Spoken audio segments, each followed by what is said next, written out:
Today's podcast is brought to you by Visa. With the capacity to process over 65,000 transaction messages every second, Visa has been bringing innovations to the way we pay for over 60 years. Imagine a world where instead of just tapping to pay with your Visa, you had to wait for everyone in front of you to cut a check everywhere you went. Imagine how much fun it'd be trying to track down your cousin in Milwaukee for league dues. That's why Visa's vision is to be the best way to pay and be paid everywhere, so you won't have to. Whatever your goals are, Visa makes paying fast and easy. The only thing left to figure out is, where would you like to be? Visa, everywhere you want to be. Welcome to the Undisputed podcast. I'm your host, Jenny Taft. This podcast is the full show from today's episode of Undisputed from start to finish. They've got a busy slate, so skip Shannon, let's get to it. Welcome to Undisputed. We are live from LA. I'm Jenny Taft here with Skip Bayless and Shannon Sharpe. Good morning. Hi, Jenny. Yeah. On this Friday. So, I was supposed to be doing this show from Oklahoma City because this afternoon I was supposed to be speaking to the students at my high school, and I was supposed to be there for an event tonight. But Mr. Sharpe called somebody he knew at the airline, and he pulled a few strings, and we had mechanical problems. And finally, I waited for 4 hours, and then I think the flight got canceled. Shoot. And it was, thank you very much for doing that, because you got big strings you can pull at that airport. Nah, Skip, you know, I didn't. Well, they already knew what was going to happen. Really? I needed for you to be here so I can beat you down. Oh, so because I know all of a sudden you were Really? Kawhi. You got on your Kawhis again today. Oh. Look at it. Oh, yep. They are here to stay. They dropped yesterday, and I'm dropping them on Shannon's head today again. Yeah. New Balance, Yeah. because there's a new king in L.A. Yeah. They look Kawhi good. Leonard. We're about to talk about him in I next honestly think they look good. Yeah. I was driving by You Cedar. jealous? I was driving by Cedar Sinai yesterday. Saw like 17 pair of them. Really? Stop. Yeah. Oh, my gosh. Well, they seem to be a working hospital, for actually. Kawhi, considering the night he think had, it'll work. Shannon, and that 38-point game last night. We will get there. We also have to talk about the Cowboys. Have they had too much time off between games? But we are going to take a look at what happened last night. It turned out to be a duel of quarterbacks in the desert. Jimmy Garoppolo put up over 300 yards and 4 touchdowns, both season highs. On the other side, Kyler Murray led the Cardinals with almost 250 yards through the air and a pair of touchdowns, including an 88-yard touchdown strike that brought the game within 3 points after a successful 2-point conversion. But the Niners would run the remaining 4+ minutes off the clock and hang on for the 28-25 win. So, Shannon, what is your biggest takeaway from last night? Skip, I was really impressed with Jimmy Garoppolo. Skip, you know, like when the 49ers play on Sunday, we're watching 5 or 6 games, so there might be a throw here or there, or we might see a progression that he doesn't actually get to because we're trying to watch Green Bay, and we're trying to watch Dallas, and we're trying to watch New England, and this one and that one. So last night was really my first chance since he was in New England to actually just focus on him, just watch him. And Skip, he gave me an indicator. Now I see why Coach Belichick was willing to make that move. That was really, now I was like, okay, you know, you hear, but Skip, he made some throws last night, and you watch him go through a progression. I think a lot of times fans just watch, he threw the ball, completed pass, okay, good. But no, he made some throws last night, and he went through some reads last night that you could see him going through like, he made a throw. It was 3rd and 11. He looks at the tight, I think it was the tight end maybe coming across. He's like, I don't know if he has enough for the first down. He comes backside. Emmanuel Sanders has run a whip route against Patrick Peterson, and he comes off it, takes the shot, throws it. I was like, okay, that's quarterbacking.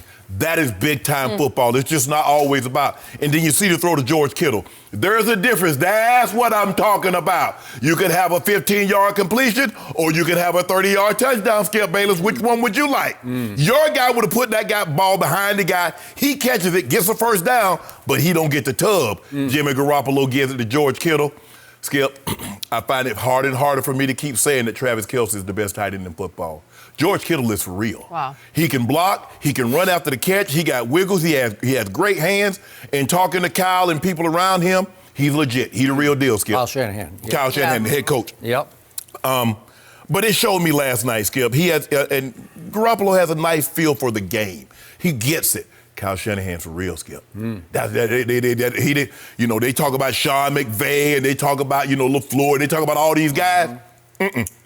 This guy, he's it. He is the boy genius. Yeah. Oh, Kyle. I remember he a little bit of boy carrying the microphone for his dad on the cord. You know, because back then they didn't have wireless cord, Skip. You know, you had that long cord and that somebody had to carry it, and he was carrying the cord for his dad. 49ers are good. Now, I'm sure Kyle won't be so excited about them running the football because we saw that last week also, Skip, in New England, running the football. And Kenyon Drake is like, Miami let this guy go, Skip. He did nothing in Miami. He could barely get on the field. And he goes to Arizona, Skip, 115, touchdown, catching, running. But I like what I saw from the 49ers. We're going to find out a lot more about them. They still got Minnesota, got Seattle on the schedule again. They got Green Bay. So we'll find out. But I was really impressed with what I saw with Jimmy Garoppolo last night, and it explains to why Coach Belichick was willing to make that move. I'm going to let you talk about, you know, what you saw, and then I'm going to follow that up with old Kyler. Oh. Speaking of Kyler Murray, I don't know. I got to get a new TV, but I saw a completely different game. Maybe I was on the wrong station. I don't know. You were. Maybe I should have switched over to, I don't know. I thought it was on Fox. I had my TV I got on Fox. But you don't got HD. You need to pay an extra $12 a month and get HD. Yeah. They shoot it in high def. Mine's in black and white. So. Exactly. Stick with what you know. I did tell you on yesterday's show that Kyler and company, as 10-point underdogs, would cover that spread. I told you this would be a close game, and they lost by only 3 points. It's pretty impressive against that team because that team came in on fire, right? So, my takeaway from last night is that I hear everything you just said about Jimmy Garoppolo, but bottom line to that game was that Jimmy Garoppolo kept Kyler Murray from pulling off what would have been the upset of the year in the National Football League. I'll give you that. Because if Kyler Murray had gotten the ball back within the last 5 minutes, because he did not, he was kept on the sideline, but if he'd gotten the ball back, he was going to win that football game because in the second half, Kyler Murray had been virtually unstoppable against a 49er defense that definitely came in as the hottest defense as far as taking the ball away in the National Football League. Right. As far as rushing the passer, they were the hottest defense. And I think yesterday you thought that defense was going to terrorize little tiny Kyler Murray. And I did not see that in the second half. No. Right? Yeah. In the second half, I saw my man Kyler Murray go 10 of 11 for 195 yards and 2 touchdowns and a 2-point conversion pass successfully thrown with 0 interceptions against that red-hot 49er defense. I saw him just taking over the game until he just couldn't get, so to speak, a last at-bat. I use that term because Kyler was the 9th overall pick in the baseball draft by the Oakland A's. He did not get last at-bats because Jimmy G, to all your points, kept him on the sideline. And it started with that play with 4:37 left, which was 3rd and 11 at the San Francisco 25. And Jimmy G is under siege, man. He's got rushers coming at him from all sides, including Chandler Jones. And somehow he stood strong on his probably, I don't know if it's his second or third read. It felt like his third read.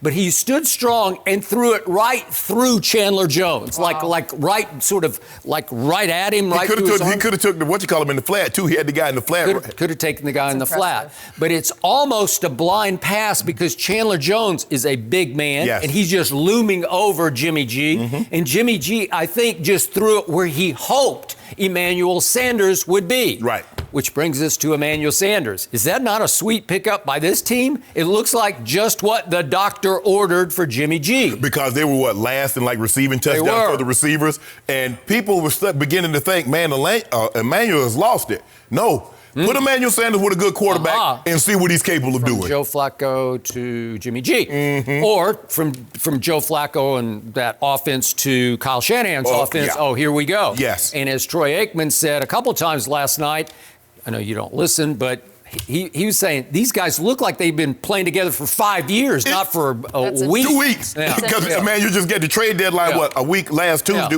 this week was a week ago. Yeah. And he's there. Skip, he's in the starting lineup, and he's playing like that. And a couple of times, Jimmy G threw him timing routes where you got to throw up before he comes out of his break. Yes. It looked like they were long-lost friends, right? Like they've been doing this since college. You're correct. Okay, so I give you that one. And so that was the crusher because I'm just rooting like crazy. Just give me the ball back.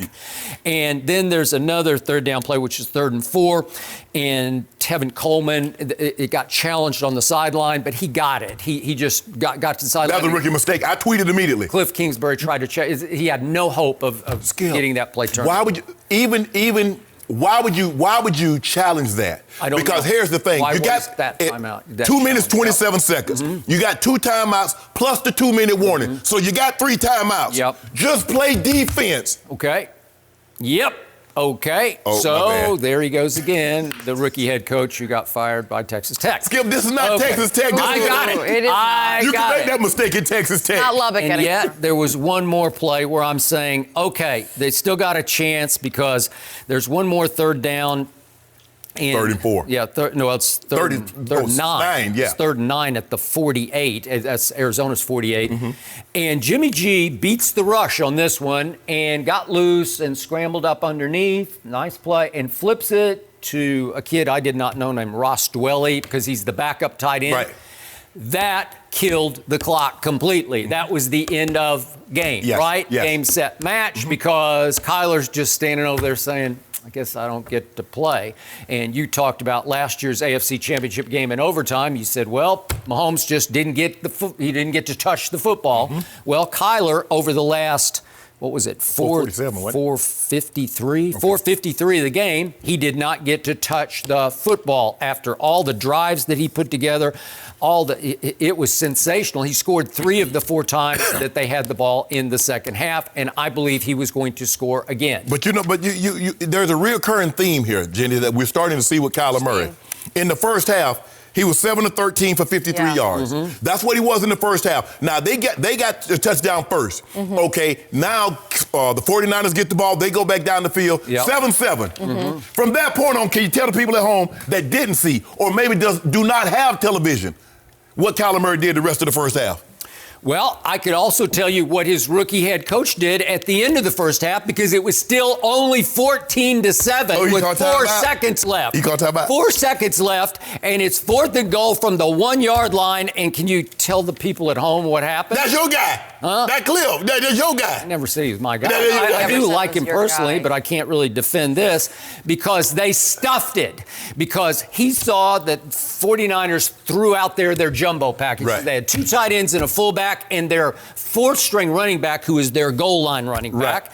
And what's his name? Jeff Wilson. I don't know Jeff Wilson, but he's in the game, and he gets absolutely stonewalled. Right. He gets stymied for -1. Right. But Cliff has run up the sideline, timeout, and I can only give him this much of a break. You could hear the whistle. You don't listen, but you could hear the whistle on TV. So I don't know if maybe psychologically some of the 49ers kind of went half speed because they thought, oh, is this just a dead play or what? What's going on here? The flag, the whistle blow, you're thinking flag, Skip. Because Arizona was coming full blast. Right. They did not go half speed. Right. They were blitzing it. It's like a max blitz, actually, which can serve, as you know, as a run blitz. Right, correct. And they just absolutely stuffed it. And then Jimmy G gets another crack at it, touchdown pass, and it's 21-7 at half. What if it had only been 14-7 at half? And the thing is, I know another guy that does this, Jenny. He falls behind by a lot of points. You look at the box score. They lost the game, but he got a ton of yards.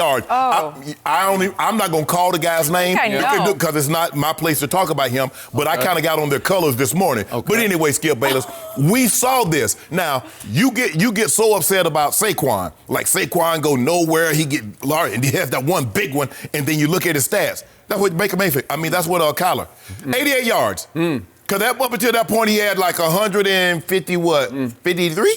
Let that sink in. So you know what I'm learning now from the Hall of Famer? That football is only a half a game. That it only matters what happens in the first half because the final score is dictated by the first two quarters, says the Hall of Famer. I get this on a daily basis. What happened? I just want you, I'm trying to figure out, if the guy's what you said he is, why does he keep falling behind by 14? He's on what was the worst team in pro football, which is why they had the first overall pick. And I looked up at one point last night, and they had Zach Zinner in the backfield. Yeah. You remember Zach Zinner from Detroit? I do. Okay, it's come to this. They had to trade for Kenyon Drake because everybody's hurt. David Johnson's hurt. All the running backs are hurt. Edmund.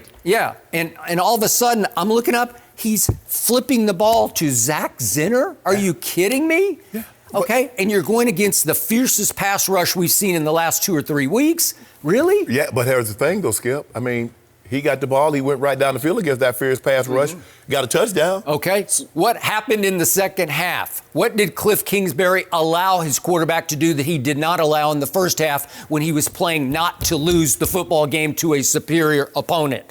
What did he do? He came out first possession in the second half and he went up tempo. You got to let the little man rock. You got to let him cook. You got to let him play fast, and you got to let him run the football. And what happened in the second play of that first series in the third quarter? Here it is right here. Oh, wait, there's the read option. Does that work for him? Yeah. Did he slide? Did he get hit on this play? Did he get hit? He did not get touched. Yes. Okay, is that a safe play to you? Is Kyler Murray not savvy enough, as opposed to Robert Griffin III back in his day, who couldn't figure out how to slide or avoid punishment? I have yet to see Kyler get tagged in the NFL. Jenny and I watched him carefully last year. He never was in harm's way last year at Oklahoma. He ran for over 1,000 yards. But the thing is, Skip, that what you're seeing is that he's so caught up in his mind that I'm a small man and I don't want to take the hit. He goes down rather easily. Okay, but that's okay. Did that play work? But was that not an easy first down? It was a great pickup. Did you see that in the first half? I saw none of that, and he ran 3 or 4 times in the second half, and it really kept the 49ers on their heels. Well, the thing is, Skip, if they can, because what you're seeing in the first half is that they're dinking and dunking. You can dink and dunk the ball as long as you stay in front of the sticks. But you see they get a couple of penalties. They get a holding, they get a procedure. Well, if it's 3rd and 13 and you throw for 6 yards and the guy tackles, you've done nothing. If you look at the second half, Skip, the 49ers are not attacking like this. Like, look, if you want to dink and dunk your way down the field, you're going to run out of time before you get the ball before you catch back up with us, because we're ahead by a considerable amount. And that's what you're starting to see. But at some point in time, Skip, you can't keep if you think you're going to make a living in the National Football League, falling behind 21, 14, and coming back, this ain't college. What should have been the score at halftime? 14-7. Right. Would you have liked Arizona's chances a lot better with the second half Kyler Murray? Well, Skip, you do realize Tevin Coleman dropped a touchdown. Okay. That screenplay. Oh, they were up out the gate. I'll give you that. And Kyler had a couple of drops. They weren't for touchdowns, but he had one early that cost them a drop. And then I think Debo Sanders had one. I mean, they ended up getting a touchdown. They're supposed to have been a touchdown earlier. He jumping for a ball. It surprised me. I used to ask guys, why are you jumping for a ball that's going to hit you in your chest and you jump and try and catch it in your breadbasket? I don't know. That makes no sense. What do you use your hands? If you have no confidence in your hands, you think I do? You wonder why I don't want him to throw you the ball. Do you think those guys are going to make the Hall of Fame? No. Skip, no, Skip, they're not. Skip. That's why you're there and they're not. But right? Skip, that's just basic. Okay. Skip, I know, but that's like a big duh. That's like, yeah. I'm like, dude, can y'all please stop jumping for a ball that's going to hit you right between the numbers? And you jump and then what? Oh, come on. But Skip, at some point in time, your guy's going to have to play nip and tuck football. Okay. Not fall behind by 21. Not fall behind by 14. Because that's what I'm starting to see. I see your guy did that. He did that. You noticed that too, how did it? Green Bay, when it was 7-0, 14, 17, 24. Speak his name. I ain't going to do that. I refuse. Number 4. Number 4. I refuse to address him as his name. From here on out, he's number 4. Yeah. You know who I'm talking about. I love number 4. I bet that's harsh for his name is Dak Prescott or Rain Dakota Prescott. And it's spelled R-E-I-G-N, as if he's going to rain. Empty stat. Okay. The guy who threw for 463 against Green Bay, 323 in the second half. And when he was down by what? How many did he throw for? How many did he throw for? How many touchdowns did he throw for when it was a one-score game? This isn't about Dak Prescott. Okay. This is about the next Dak Prescott named Kyler Murray. Which goes to my point. Okay, here's my point. Would you believe that Kyler Murray, in all of his second half so far this year, has completed 62% of his passes? That's pretty good. Yes. For 1,181 yards and 7 touchdowns. Those yards, believe it or not, are 6th most in the whole NFL in the second half among all the quarterbacks. 6th most. Yes. Those touchdowns, the 7, tied for 4th among all the quarterbacks in second halves this year in the NFL.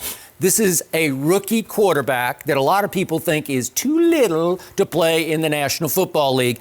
And those stats show me that he's a top 5 second half performer this year so far as a rookie for a bad football team. Yeah, but if you don't mind me asking, Skip, in those touchdowns, those yards, those touchdown passes, how many of those are they down by more than, let's just say, 7 points? You see what happens when you're down 14, you're down 21. You got to throw the catch up. And people says nothing cheap, nothing deep. As long as they don't let you put the ball over their head, they feel if they're up by 21, you dinking and dunking, you can't catch back up. And that's what he's doing. Skip, you got to look at the game within the game, even though we're outside of the game. He's on a bad team, and he has become the comeback kid in the National Football League. Am I right? Yeah, Skip. The comeback kid, because nobody can keep him down. He just keeps coming back. What happened in the first game he ever played in the National Football League? He came all the way back against the Detroit Lions. Guess what he did in the second half? He threw for 267 and took it all the way to overtime, and they ended up, quote-unquote, playing for the tie. And he was down, what, 18? Okay. So which is... Okay, bad football team. Does he quit? Does he come apart? No. Does he lose his poise the way most kids do in this league? Okay. No. Okay, Skip, let's see. He's the number 1 overall pick.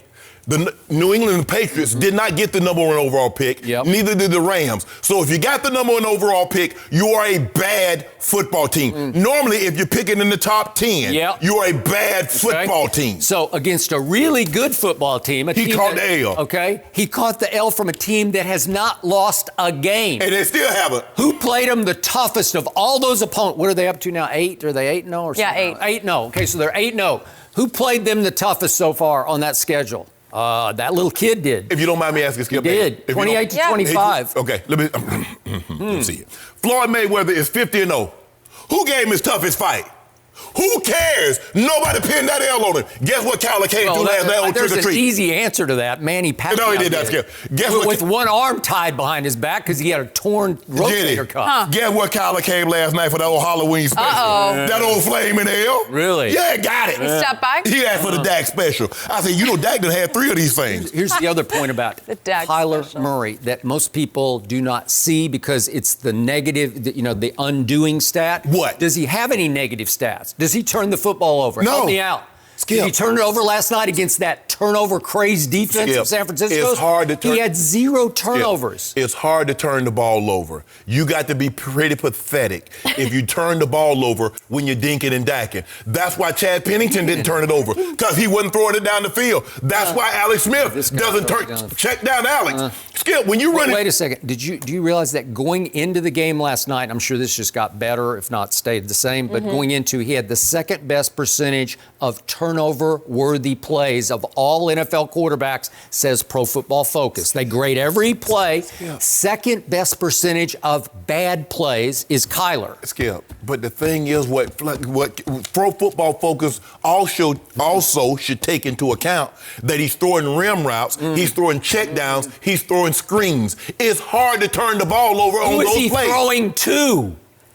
Larry Fitzgerald's like 45 years old. No, he's actually 52 years old, right? They that old. Don't be talking about my nephew. He is not that old. Okay. So that's it. That's your number 1 receiver. Or it's Keyshawn Johnson, but it's not the Keyshawn. It's a new Keyshawn Johnson, right? That's it. What else you got? Christian Kirk. Yeah. Really?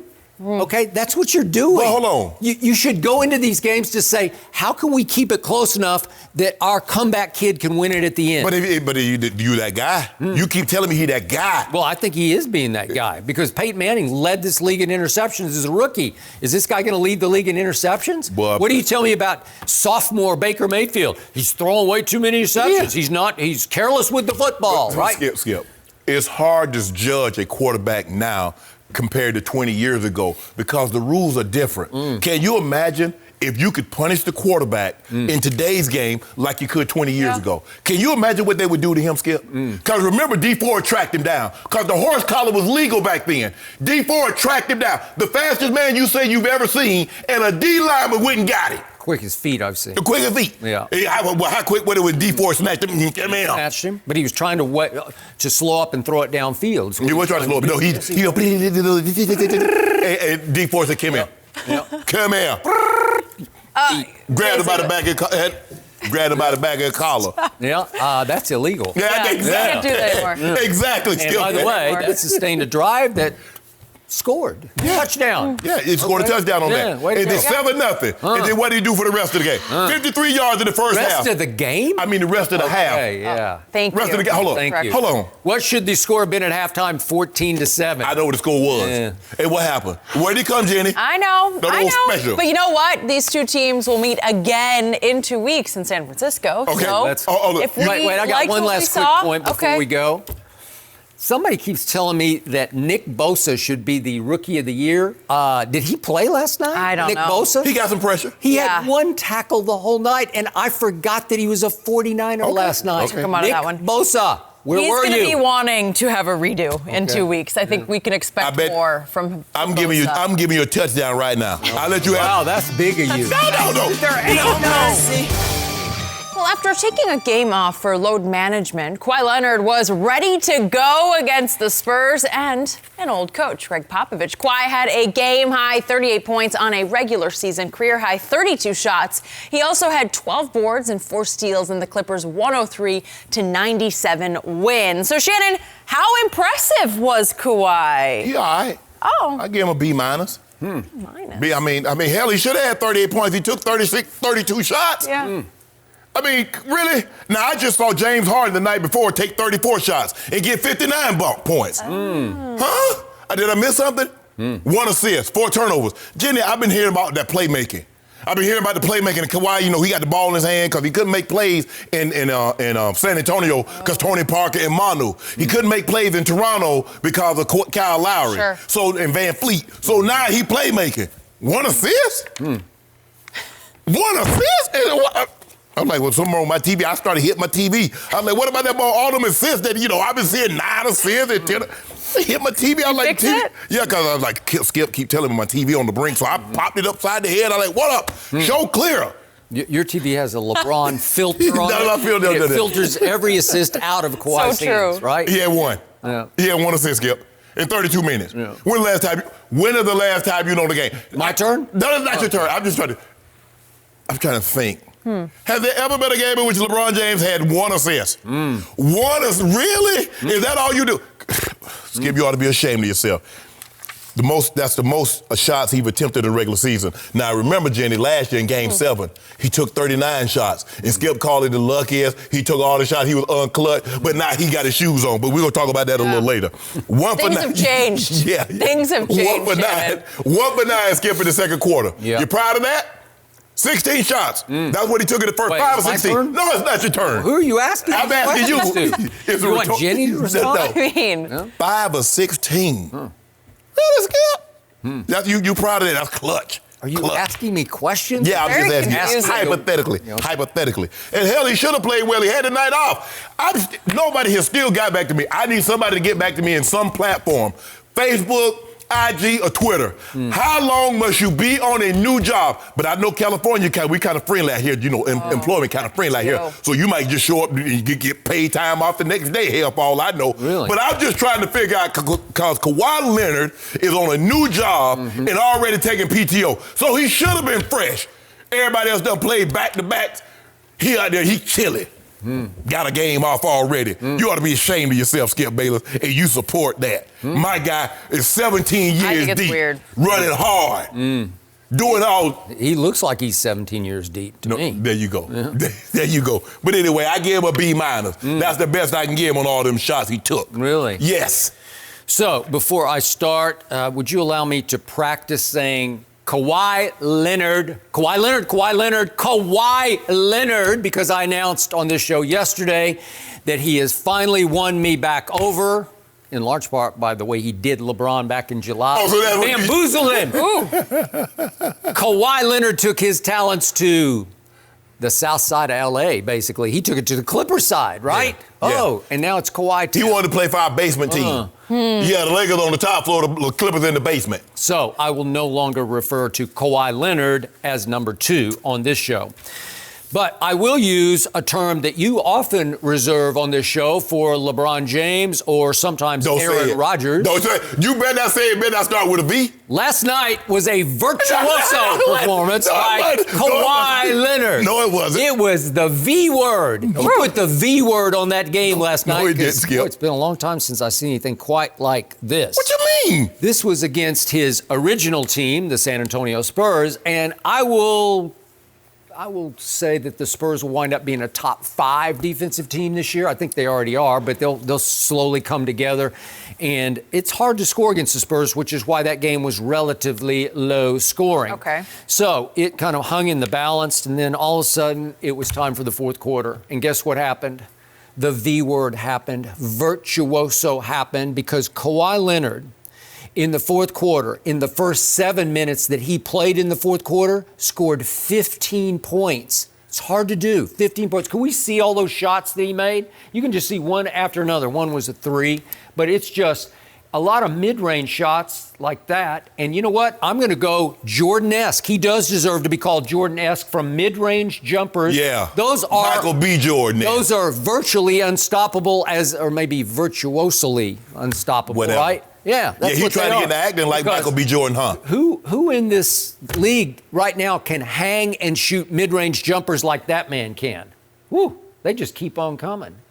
How can you stop that? So my Spurs ran like 4 or 5 different guys at him. It's What defender they got? It's DeJounte. You don't think he can defend? Wait, did you just call DeJounte Murray defenseless? Well, maybe that's what he spent too much time, because he was offenseless. Oh, okay. Was he that? So who was? DeJounte. Well, he's on a minutes restriction because he's coming off a complete ACL reconstruction. Okay, so with the minutes he can defend, and Derek White can really defend, and he tried Kawhi for a while, and then came DeMar DeRozan, then came Rudy Gay. They all tried him, and nobody could deal with him. Minutes restriction, not points restriction. So it doesn't matter if you play 10, 15 minutes. Really good. Skip, he had 8 points. Yeah, keep talking because your Lakers are going to have to face these twice. And they'll play like world beaters. And LaMarcus Aldridge should have bought a ticket because he watched the game. He didn't do nothing. Yeah, don't say that word. Good catch. He made me. I'm like, and he up there, he want to run. Oh, but I was so mad with that joker there. Yeah. I can't believe that, Skip. And y'all paying him $28 million a year for what? Hold up, how many? Let me find out. 5 points, Skip Bayless. LaMarcus Aldridge played 35 minutes. Oh, let me take that back. He played 35, 38. So he played 36 minutes and gave you 5 points. He's an all-star. That's not good. You ought to be ashamed of yourself. Every couple of nights he's an all-star, and then a couple more he's not. Always said that. The bottom line to that game last night was the Clippers had Kawhi Leonard and the Spurs did not. It came down right to that because starting fourth quarter, he just said, I'm sorry, I own this game. Sorry, Pop. And by the way, he and Pop were real No. They kind of hugged No. kissed after Hold the on. I game. thought you said, hold on. Now, you remember opening night, or you see Kawhi, he's an assassin. He ain't talk to nobody. But I could have swore I saw him talking to Patty Mills. I could have swore I was talking to DeJounte Murray. What happened to the assassin? You know what he did? He pulled an assassin on LeBron James, and there's no way he's going to fraternize to the guy he's dethroning in L.A. as we speak. Skip. It is Kawhi Town. All I'm saying is that LeBron, when he plays Cleveland, Watch how he is with Kevin Love and Tristan after the game. When he played to Miami, look how he was with D. Wade and Rio, some of the guys. That's all I was saying. You make it seem like Kawhi Leonard wasn't going to talk to anybody. Guys normally talk to the guys that they know they're friendly with or they've played with after the games. That's all I'm saying. But you made it seem like, not the Terminator. The Terminator is emotionless. You see, he tried to get in the acting. He don't call that an acting bug. Rotten Tomatoes. Rotten Tomatoes gave him 100 Rotten Tomatoes for that ad. 100. But that was the point. Just it was watch. playing off of it. He will give no love to LeBron or to Anthony Davis. We don't want no love. Yep. We don't want no love. Well, we'll see what he's on criminal. You know what? He is dethroning you in your house. In your house. He in the basement. It's come to that. He in the basement. He's not in the basement. I don't think he's in the basement. Making his way up. He in the basement. I think he's front and center. Whew, they're going to have to rename Staples Kawhi's or something. No, we ain't going to name it nothing. Skip, look here. I know, I'm just, hold on. Wait a minute. You all get it.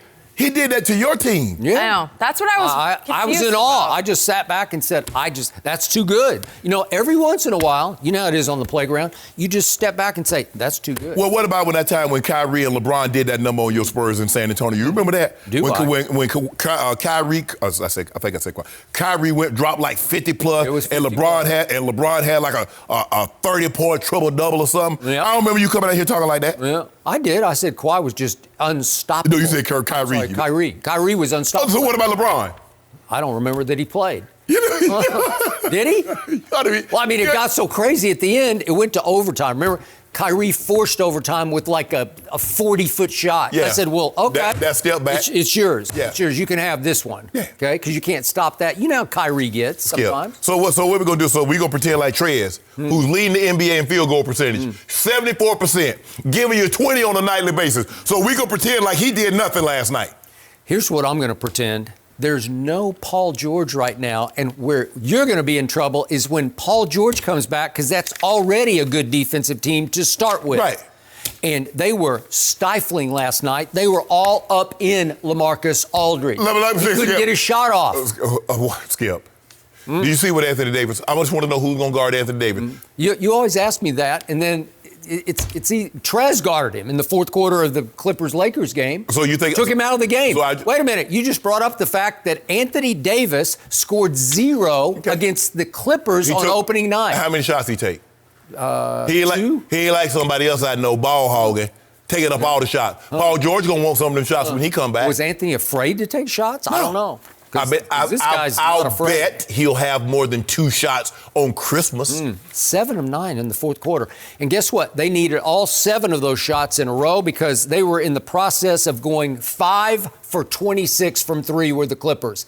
5 of 26, and they won a game. How many games do you win going 5 for 26 from the three-point line? Not that many. If you don't mind me asking, was Kawhi guarding DeRozan? Because DeRozan was cooking too. Hey, DeRozan was cooking too. Well, all I know is whoever Kawhi guarded couldn't do anything. They couldn't, to use your term, they couldn't do jack, you know what. Hold on. So what did DeMar DeRozan was 13 of 21. Derek White was 6 of 11. They're a good team, man. They were undefeated. I ain't talking about no team. You're going to see how good they are twice at San Antonio in the next, in 2-3 weeks? They got to play twice at San Antonio and do the Lakers. That's right. Y'all got to come to us twice. Okay. Well, go catch L's. But in the stretch we're talking about, because you predicted the Lakers would go. Don't worry about what my prediction. 17-3. Don't worry about my prediction. And your prediction is going to be in jeopardy starting tonight at Dallas. We got something for them. Yeah. You do? Yeah. I'm afraid they have something for you. You know what? They got 2 unicorns. No. Yeah. We got the unicorn. The brow. Oh, you mean now the brow has supplanted LeBron James as the unicorn? Look, LeBron James, GOAT James is GOAT James. That title never goes away. You know what I'm saying, Scale? Come on. I mean, some people just, no matter what transpires, Aretha Franklin, rest her soul, will always be known as the Queen of Soul. That ain't gonna change. That ain't gonna change. Michael Jackson, rest his soul, is the king of pop. Some things just don't change. No matter who comes along, how well they do, that title is bestowed upon them by perpetuity. He's built on permanence. That is true. Michael Jordan is permanent GOAT. All-time permanent. Ain't nobody say nothing about nobody. Never going to change. I can't tell you got on Kawhi's shoes. He must not be the GOAT. It's just for a day. Hey, you had them on yesterday, too. Yeah, how often are we going to see these shoes? These shoes? Yeah. Get a good look at them because this will probably be the last time I'm going to wear these shoes on this show because I am true to Michael Jeffrey Jordan. I thought you were all in on special Kawhi. occasion. That's Just right. I got something coming. Occasion. My boy go see. Really? My boy got something for you coming. Oh, yeah. Old J go hook it up. Oh, you know what? I just remembered after the game, Kawhi did go out of his way to shake another hand. In the Rich front Paul. row. Rich Paul. Yeah. Oh, did you see that? Wow. Rich I wonder should what have that swung was on all him. about. Rich should have swung on him. Swung on him? Yeah. I don't think Rich could swing on anybody. Rich should have swung on him. I'd have swung on him. I don't think Rich could swing on Kyler Murray. They took me straight to jail. I'd have swung on him for We don't lying. need any swinging. Yeah, I'd have swung on him. I don't want to see that from you, For Shannon. lying. No mercy. How about we talk about a different GOAT? Yeah, how about shall we?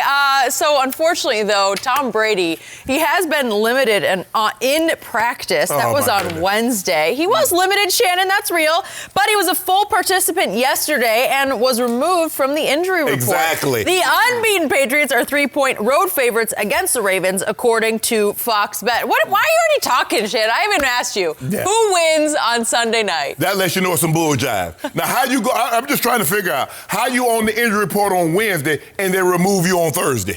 Maybe he got better. Rest. Oh, really? So why put him on the injury report? Recovery. Maybe it's about You see- liability. You see what they try to do, Jimmy? Alex Guerrero. Jimmy, you see how they try to Miracle do this? healing. You got to build this up. Yeah. You got to build this in anticipation. Oh, Tom Brady was limited in practice. They didn't know if he was going to go.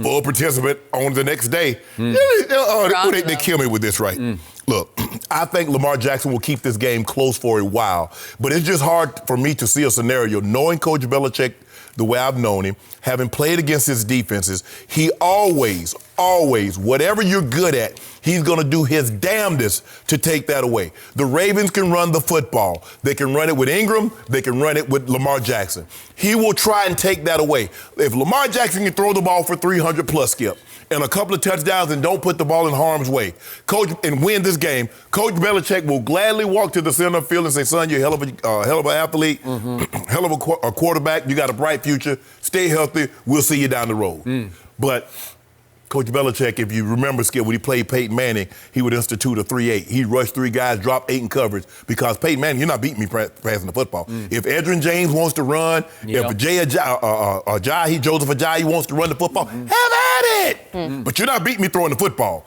Well, I believe he'll take that same philosophy into this game against the Ravens. If y'all want to beat me throwing the football, have at it. But you're damn sure not going to run it. And I believe Lamar Jackson will keep the game close, but I believe in the end, and this is not the Ravens defense that we're used to seeing. There is no Suggs, there's no Ed Reed, there's no Ray Lewis. And, Zadarius Smith, he's in Green Bay, big-time free agent. They let Suggs get up out of there. So the guys that would normally be able to generate pressure with just rushing 4, those guys are not there. They have the same mentality, but they don't have the same caliber of athletes. And so with that being said, they're a middle-of-the-pack defense right now in basically all statistical categories. And so I'm going to say the Patriots win this game 27-17. What? Yeah. 27? That's decisive by 10 points? I said they'll get a touchdown late. 27-17. All right. I'm confused. Really? What you confused about? I'm conflicted over here because all week long I have to sit on this side of the table and hear how Tom Brady's washed up. He's in decline. He's on his last legs, certainly in New England, says Shannon Sharpe. And he's becoming a liability for the New England Patriots and needs to be replaced sooner than later, says Shannon Sharpe. Okay. Am I right about that? If you don't mind. I think I'm speaking. Okay. I think I'm speaking. Okay, go ahead. My turn. Okay. So, number 2, Shannon Sharpe has told me all week, really for a couple of weeks, that the Patriot defense is being a little overrated because it's played no offense with any real credibility. And I think Shannon Sharpe thinks that this Baltimore offense has high credibility, right? Okay.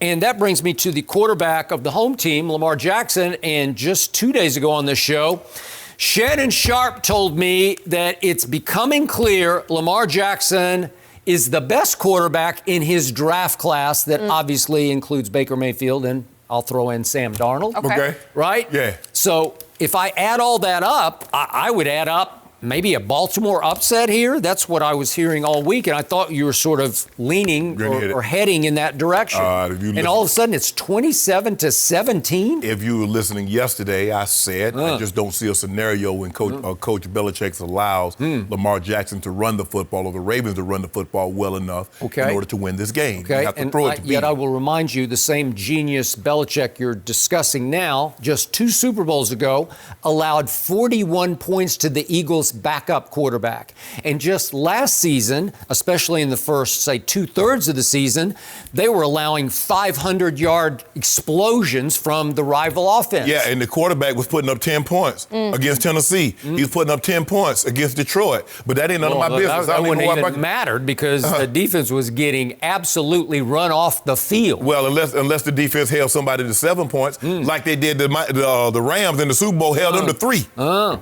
they finally came together against a quarterback and a coordinator or play caller who got exposed in the Super Bowl, Sean McVay and Jared Goff. Most teams, if their quarterback in a big game has a QBR of 26, you lose.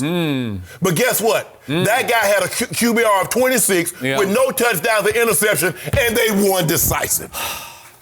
Who torched the Chargers in the first playoff game last year that the Patriots played? And you picked the Chargers to win that game, and Tom Brady annihilated your prediction and the Chargers. He did. And then he went to Arrowhead in the cold in overtime and completed It was cold for Mahomes, too. 3 straight 3rd and 10s. 3 straight 3rd and 10s. I've never seen anything like it before. He looked like the GOAT. He looked like he was 41 going on 21 at that point. And he's still playing at an extremely high level. But you don't think so. Or wait a minute, maybe you do, because your prediction says Tom Brady's still playing at a high level. Skip, if you don't mind me asking, when you play with a historically great defense, in 2000 with Ravens, who was the quarterback? Trent Dilfer. 85 Bears was Jim McMahon. The 02 Bucks, Brad Johnson. So if you got a historically great defense, you don't need to be an all-time great. So stop pretending Tom Brady is playing at a historic level, By the way, because he's not. Jim McMahon had a really good year that year. He was playing at a high level. He's playing at a Pro Bowl level that year, but we'll get back to this. Tom Brady is still playing at a Pro Bowl level. You know it, and I know it. That's why you're afraid to pick Baltimore. You should have the courage of your convictions. He's washed up. If you're on the road in Baltimore, and remember, Baltimore has a history of being a nemesis for Tom Brady. Again, you say, well, none of those guys are still there, but there's a vibe in the locker room where they think they walk in with the tradition of laying it on Tom Brady when you least expect it. Pittsburgh got a tradition. How that defense looking? Okay, but they don't have any tradition against Tom Brady. I can tell you that. He's got a tradition of owning the Pittsburgh defense. The tradition what the Ravens have. Suggs was there, going to the Hall of Fame. Ray Lewis is already in, and so is Ed Reed. Where are those guys? Okay, but again, the tradition remains. You don't think they're thinking in their locker room right now? Skip. Guys here have done this before. Skip, I said that, but Zadarius Smith is not there. Suggs is not there. Guys that could get after the quarterback that was a part of that tradition. Really, Skip, at the end of the day, tradition is a great thing to have. But Michigan got a tradition. How's that working out for them when they go against Ohio State? The team that has the better of the athletes, they're going to win. Wait, does New England have the better of the athletes? Skip, I don't see I believe they have the better team. Oh, okay. Well, wait a second. What about Lamar? He's the best in his class, you say. Why they got to do that? So I'm gonna give you. So one guy. So in football, one guy can be the team. If he's playing that position, he can. Yes, he can. So why didn't Tom Brady beat? Why didn't Tom Brady beat Nick Foles? You're the one. Why didn't Tom Brady didn't need Nick Foles? Why didn't he? Well, he did everything in his power. No, he did not. He did. He set the all-time playoff record for yards passing, 505. How much better can you play? Throw for 606. Oh, stop it. He set the all. No human has ever thrown for more pass yards than Tom Brady did in that football game. And you know game. what, Skip? I got him a special bottle. I had him a Magnum when he came to see me, Jenny. With that hot air with the Dak special, he got a Magnum bottle. He got bottled service. Yeah, but he caught that L. Yeah. I had to get him more Juicy Lucy. He wanted Juicy Lucy. Oh, I love Juicy His Lucy. coach, the quasi-defensive coordinator, he caught the L. Skip, see what you do? Yeah. When Tom Brady loses a game, it's always Jenny. They give up 41 points. Okay, but what about... Wait a second. Tom Brady scored more points in a losing cause than anyone ever has in a Super Bowl. 33. Wouldn't 33 win most Super Bowls? LeBron James scored more points in a finals game in a losing cause, and it was his fault they lost. Yeah. You see what I do with Skip Bayless? Okay. All I'm saying is that I just need you to have that same kind of I need level. you to have the same energy that you've had all week telling me this defense has played nobody yet. Skip. Well, is Lamar nobody? Because apparently you think he's nobody if it's going to be 27-17. Considering they've only given up, the most they've given up is 14. Mm-hmm. Okay. Pro Football Focus had its mid-season all-pro team.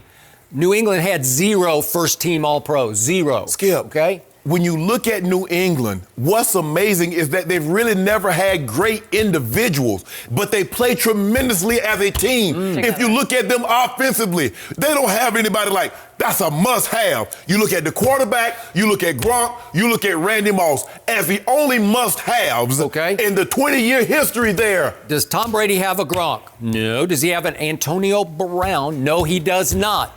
Does he even have, wait a second, Josh Gordon? Does he have a Josh Gordon? No, he just got cut. No, but in the 100-year history, they says he has the best defense in the 100-year history of the NFL. They've played nobody yet. Let's see what happens starting Sunday. Is Tom Brady benefiting from that?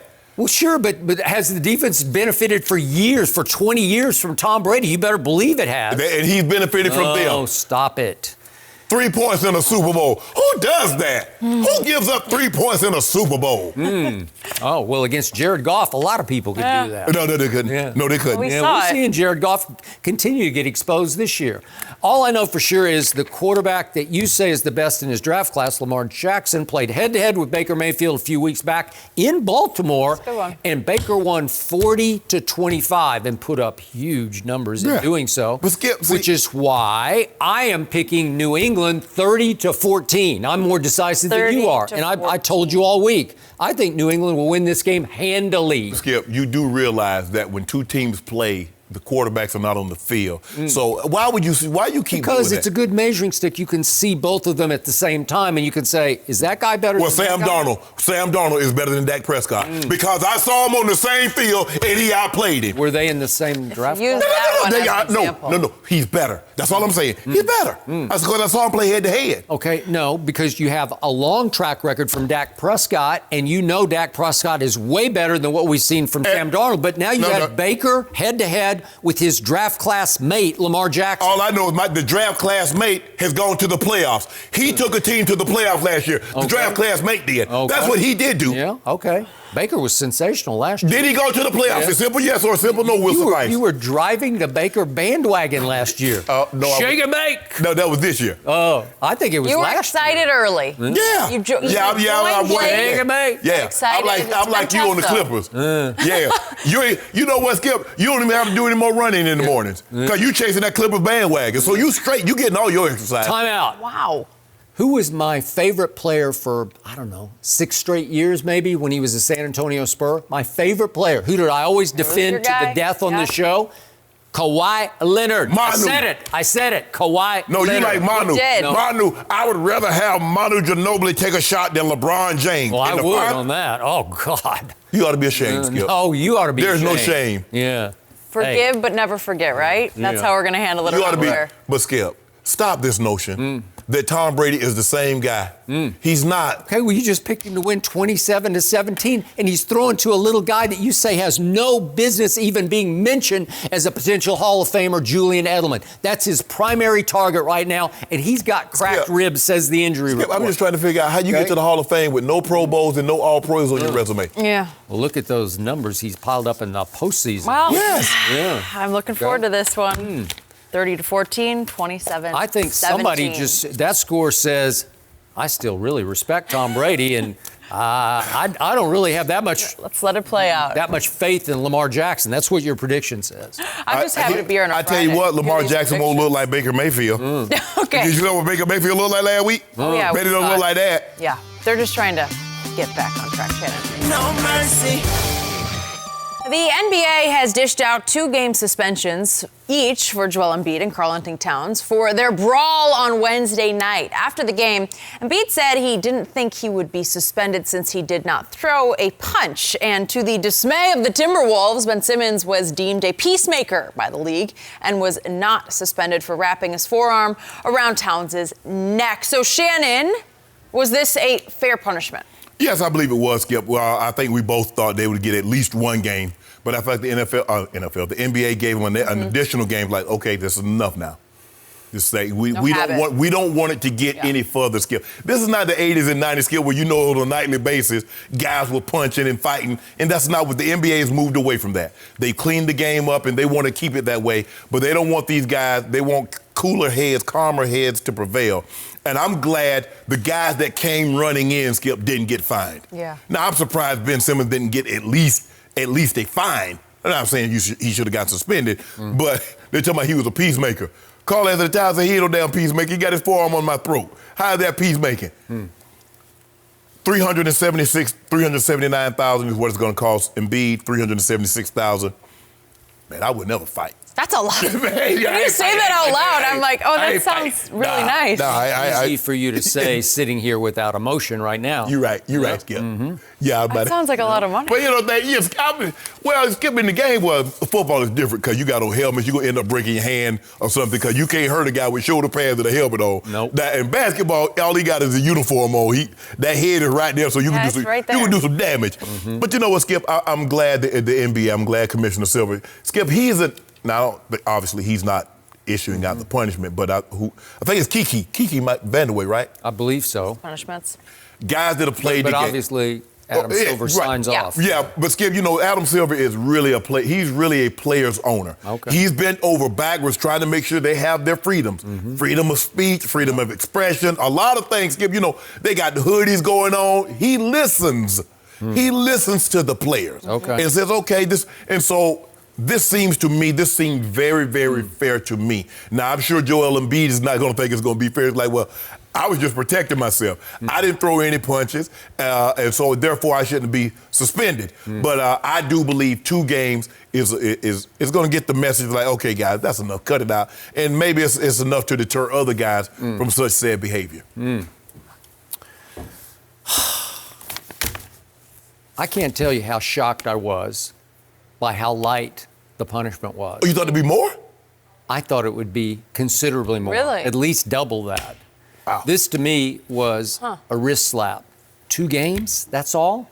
And, again, Ben Simmons went scot-free for throwing a chokehold on Karl-Anthony-Towns. Well, he was trying to hold up. He was trying to hold up Karl-Anthony on that right there. He was trying to hold him up. Yeah, he tried to pull him out. He's like, come on, cat, come on. Yep. It looked like, but Skip, when he got him on the ground, I think there was a little venom behind that chokehold. No, Skip, he was like, it's cat, it's me, it's Ben. It's Ben? Escalated quickly. So you're talking to him. He gets 0 games for that.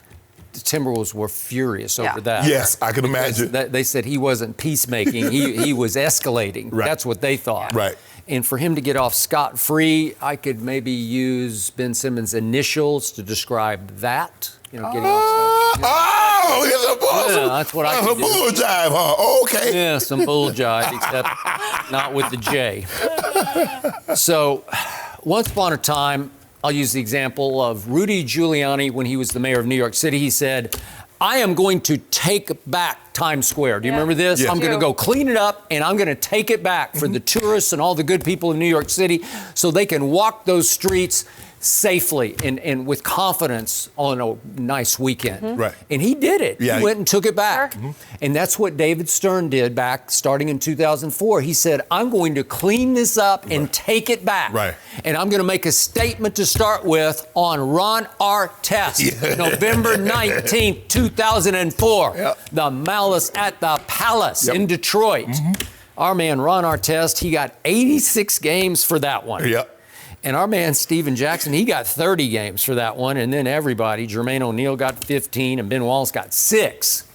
These guys got 2, okay? But Skip, Ben Wallace really started it because he's the one that showed. Yeah, he did. He started. He's the one that showed I got it.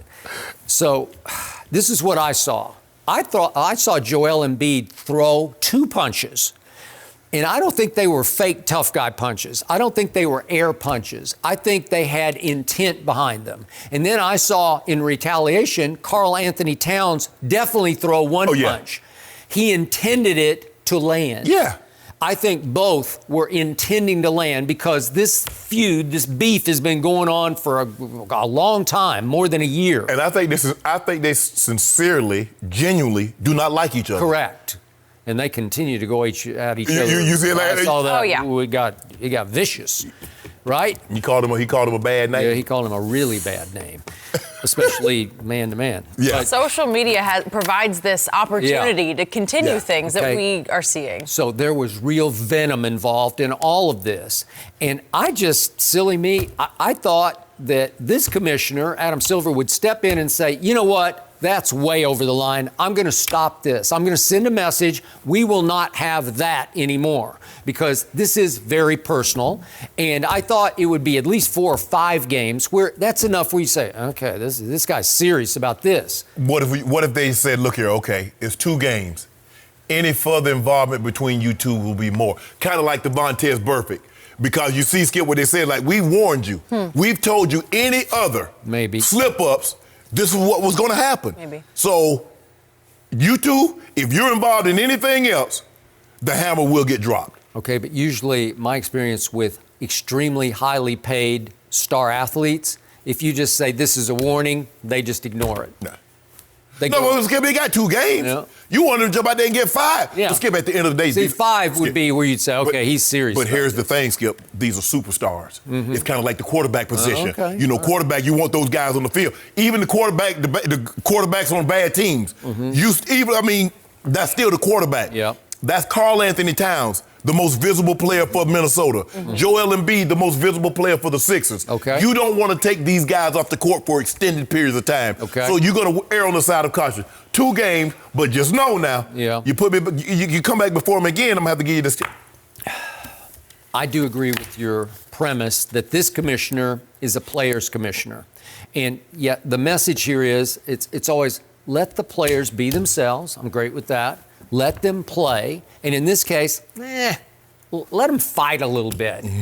And it's adding a little bit of a hockey element back into basketball. And maybe it helps sell the game a little bit because I think we all, we are entertained by what we saw. Sure. I don't love the idea of it, but were we entertained? Have I watched it about 65 times now? Yes, I have. And I'm breaking it down to, wait, he actually took 2 punches there. Well, Cat definitely tried to take a swing. He took a swing. Cat definitely took a swing. I see Embiid go twice at him. Okay, so this commissioner is saying, let them be themselves. They got a little personal beef going. It's no big deal. Just let it ride. That's how this came across to me. And it sends messages to other players, not that big a deal. Remember, Rondo got into it with Chris Paul. Yeah, and so Brandon Ingram went crazy. Right. And he got, 4 games, was it? Yeah. But Brandon Ingram got 4 and Rondo got 3. Skip. That was but you remember Brandon Ingram came in and he came flying. And he swung from San Diego. He brought that thing from San Diego to El Segundo. Back down to Staples Center. I mean, because he really, man, if he'd have caught Chris Paul with that was a Kermit Washington swing. Yeah. And he got lucky. But you see what happened. LeBron and everybody else, LeBron, what you doing? LeBron got Chris Paul, removed him from the situation. They grabbed the other guys. That's how you do it. But don't you grab me and let old boy steal on me, because then I'm going to turn around and fire on you because it's 2 people I'm mad at. But Ben should have got a fine, Skip. They should have given Ben a fine. I don't believe he should have been suspended, but I do believe he should have received a fine. The Wolves were not happy about that. I think they were furious, and they should have been furious. He also deserved a game. You just have to say no. You have to put a stop to it because he was talking to him though, Skip. That was the edge of dangerous. That was the edge of malice at the palace. He was talking to him. You can see him like he's like, hey, Cat, calm down. It's me, Ben. He's like, I ain't got a teammate named Ben. Get your ass up. This Ben, bro, come on, calm down. He's tapping out, saying you're gonna choke me, right? I can't breathe. But see, Skip, you like when you don't think clearly. Once you clear to that state where you're like that mad. Yeah. Talking right, hey, calm down. Man, you ain't trying to hear that. Yeah, you're not hearing it. I mean, if you buy that now, I don't know if these guys really buy that. I'm talking about if you really buy that, you ain't really trying to hear that. Okay. That may be true.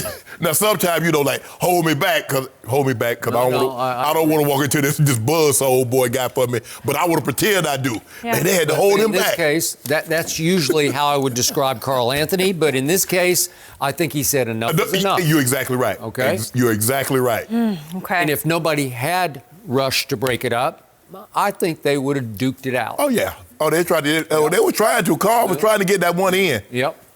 I don't know. That gets ugly. I don't like fighting. I don't like it. I don't like it in hockey. I don't like it anywhere. You don't like it in hockey? No, I don't like it. Never have liked it. I haven't either, actually. No, I never liked it. Once they get to the playoffs, nobody fights. And it has gone down, though, I have to say. I feel like that. Yeah, because you can't afford to miss no games in hockey. Yeah, and you're still wearing pads, too. A little different. So those suspensions begin Saturday, and they play both Saturday and Monday, both teams. So they'll wrap up quick, and we'll be on to the next thing. No mercy.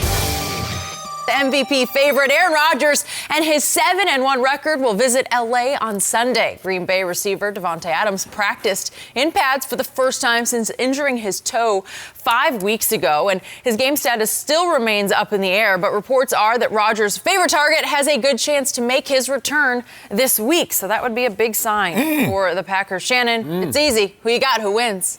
I'm going to take the Pack, Skip, because you do realize this is going to be a Pack home game. The visiting team that comes to take them in Carlson, that's where they play. That is actually a good point. Skip, it's a home game for them. You remember the Steelers came, was that a Sunday night or a Monday night, Skip? That was ridiculous. That's bad. It got so bad they even played the Steelers theme music over the loudspeaker. Seriously? Well, they're actually trying to prank them. How you gonna prank me? How you gonna prank the opposing team by playing their music? Because then you lead them on thinking it's theirs. Throw them off? You switch to yours. No. Right. Did it work? No. It actually angered the home players. Yes, I'm saying yes. You find another way to prank. Yeah. Skip Aaron Rod hot. I'm talking about fish grease hot. Now, you got to get real. You eat fried fish? Man, after fried catfish? Man, I love me a good old fried mess of catfish. Them hard pup. Oh, my bad. You don't know nothing about that. Anyway, he hot like that. To. I feel like he used to, yeah. But the hot he's playing as good as we've seen, Skip Bayless. And I want that scout, that general manager, that anonymous guy that said, I don't know if Aaron can do it anymore. He can still keep his anonymity, but I need you to come out and apologize. I need to see. I need them to apologize. Anonymous apology? Anonymous apology. Yeah. Skip, I don't know what's happened, but the Chargers defense hadn't been good. You would think with Joey Bosa, Melvin Ingram, those guys, Skip, they'd be better than what they are, and they're not. They fired their offensive coordinator, Ken Wisenhunt. Skip, for the first time since 1947, a team that had been held 4 consecutive games under 40 yards rushing.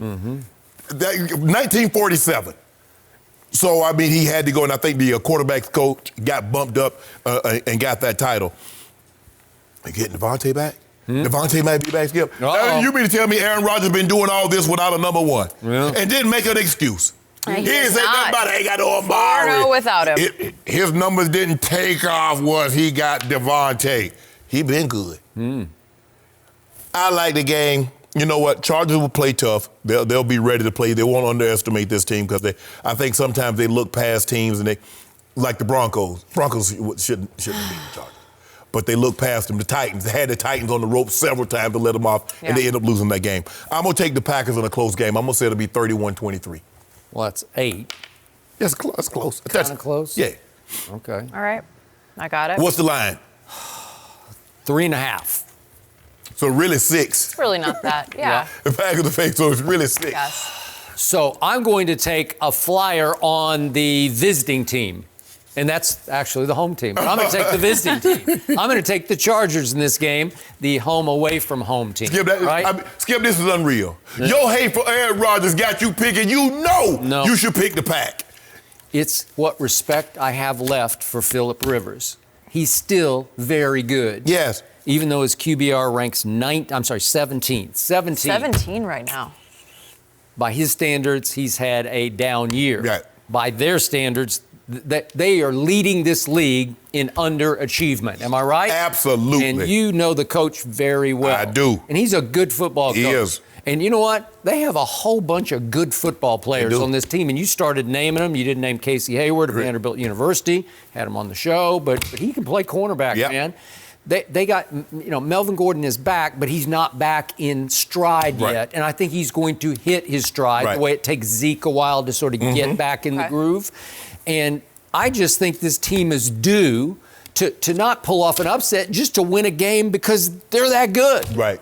I think they're highly capable of beating Aaron Rodgers and company in this game because if you look at their games, they either win or lose closely every time. They do. So they're 3-5, and every score is relative. The one game they won easily was obviously at Miami, the way most people do. Yes. But the point is, lots of close wins, lots of close losses. Well, they had a close win at Chicago when the kicker missed a 41-yard field goal where they just said, Matt Nagy said, okay, I'm just going to shut it down right here. I'm not going to let my quarterback risk even touching the football anymore. Quarterback you traded up for to get. Yep, right, that guy. Mitchell Trubisky, but, surely your new kicker, he can make a 41. Nope, he missed a 41-yard. He had one earlier, Skip. I know. I got it. So they hung on. They survived. The Chargers did 17-16. Well, at least they feel a little bit good about themselves going into this game. So now we're back to Aaron Rodgers. You say he's the MVP of this league, right? Ooh. He's been saying it. He dealing, Skip. Yep.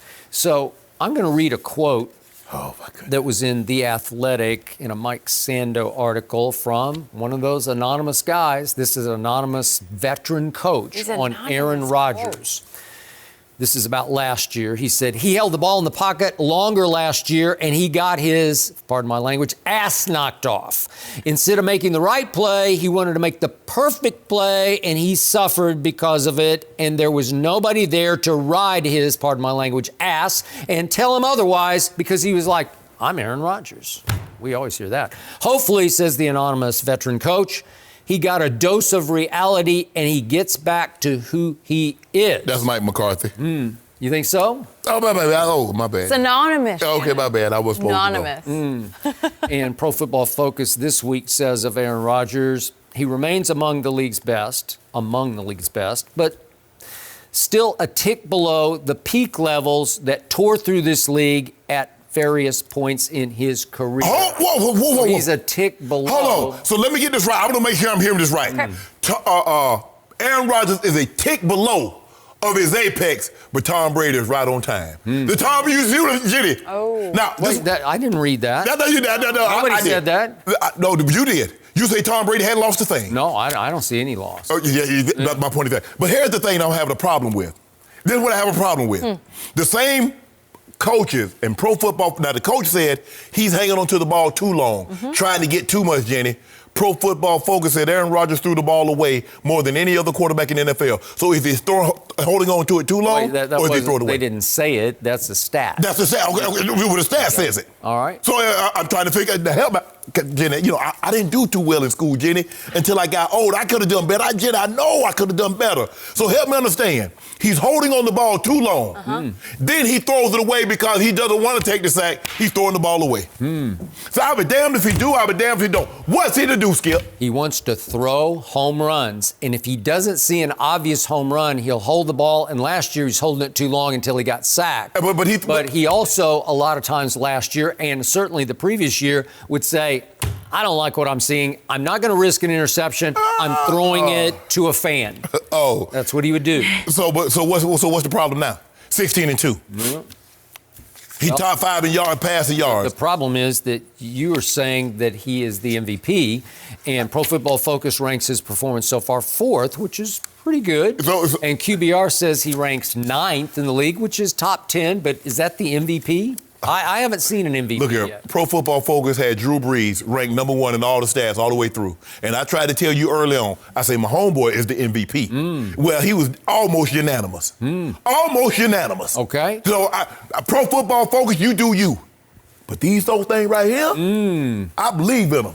What are you seeing? I believe in it. Yeah? I said he and Russell Wilson, just like this here. Whoever goes, somebody got to lean at the tape. So help me out. You break down tape. You study. You're an expert at the strategy of pro football. And on the final play of that Thursday night game at Lambeau Field against your Philadelphia Eagles, I saw the quote-unquote MVP completely fail to see little Darius Shepard just leak out into the flat in the end zone, and he was just like wide open here, underhand me the ball. Happens. And he locked in on Valdez-Scantling, who was suddenly double covered because the Eagles completely blew the assignment. They did. The man who was supposed to go with little Darius Shepard into the flat of the end zone. Yes, he's a transcendent. He's a grifted quarterback. He's the greatest thrower of the football that we've seen. That's a big mistake that cost them a football game, because if you just underhand it to Darius Shepard, throw it with two hands, do like a Rick Barry free throw to him, then the game is over and you win it, but you lost it, but you say he's the MVP. But here's the thing, so he's not allowed to make one mistake. Well, that's a game loser. So Tom Brady's never made a mistake. Well, he obviously. Why is it always about Tom Brady? Because we're talking about Aaron Rodgers. You say he's the MVP. You say Brady's washed up. Okay, I'll accept that premise for this conversation. Let's dismiss Tom Brady. No. The GOAT. I don't care about Tom Brady right now. What you told me is that the GOAT must be the GOAT every single game, every single play. He's 42 years old. A GOAT. He's still the GOAT. Yeah. The guy who's been looking old is how old's Aaron now? 35. Skip, stop playing. He's an old 35. Stop playing. Tom's a young 42. No, stop it. You need to stop this. Well, you need help to stop me it. out. And then I heard it was Aaron Rodgers' greatest game ever at Lambeau against the Oakland defense that Pro Football Focus ranked that week 32nd and dead last in the NFL. Really? But you're going to run with that one? But you don't have no problem when Tom Brady was lighting up these teams that nobody that's getting top 10 draft picks. Oh, Tom Brady, you see what I'm saying, Jenny? That's the guy. Jenny, wasn't the question about Aaron Rodgers? Because I want you to be I want you to be fair in your assessment of Rodgers. I'm being very fair. Like you tell me. Wait a second. That leads to the last game we saw Aaron play. Was it on Sunday night? Ooh, Kansas City? We saw it. In Kansas City, you told me has a poor defense to start with, and they were down 5 defensive starters, and Aaron Rodgers actually got away with throwing one pass in which it was a no-look fall away, and I give him high credit for this. He admitted after the game, I really wasn't aiming that ball at, who was it? Jamal Williams, who caught it in the back of the end zone. Was trying to throw it to Jimmy Graham. That's what makes a genius a genius. There it is. Oh, wait a minute. He missed Jimmy Graham by, 10 yards high? He's 6 feet 7 inches tall. Yeah. So the greatest pass we've ever seen, or at least Matt LaFleur said, that's the greatest pass I've ever seen live. The quarterback overthrew it by 10 years yards. Old. What do you expect? Matt LaFleur's 30 years old. Well, so he hadn't seen a whole lot of passing. Yeah. But that was a good play. That was a good play. No, it was a great play. I mean, there's a whole lot of guys that would even think about it. It was the luckiest regular season play I've ever seen. Eli's playing the Super Bowl postseason. I'll give you that one. But this was, that's, you want to talk about luck. And then he did say, I actually saw a flash of it. I saw a flash back there somewhere. That's the thing that makes geniuses so unique, so gifted. A thing that you cannot see, they see, and bullseyes it every time. Guess what? This time, this week, at Chargers, home away from home game for the Packers, I say that Casey Hayward of Vanderbilt University will be right there in the back of the end zone to say, thank you, Aaron, I'll take that one. Thank you. What's your pick? What's your score? I am going very close because the Chargers play nothing but close games. I say this time the Chargers prevail 24-23. Skip, wasn't that the first time that Aaron Rodgers has thrown an interception in the red zone? I think he has 2 in the last 200 pass attempts. He doesn't skip. Okay. Now, wait a second. Now you're doing a Brady on me because you're going back in time to make your case for this year's. Okay, he's 16-2. He got 2 picks, Jenny. Well, he got 2 picks in 16 tubs. History-wise, Rodgers is 2-0 against the Chargers, so something to keep in mind. And Rodgers has the 9th best QBR, and Pro Football Focus says he's the 4th. And the second best touchdown interception ratio. I'm with Skip here, though. But the only reason I'm with Skip is because you go the to Vikings. The game. No, I'm going for the Vikings. Oh, yeah. They need a couple losses. You got an ulterior motive. Obviously, it's all about Minnesota in my eyes. You still have Kirk Cousins as your quarterback.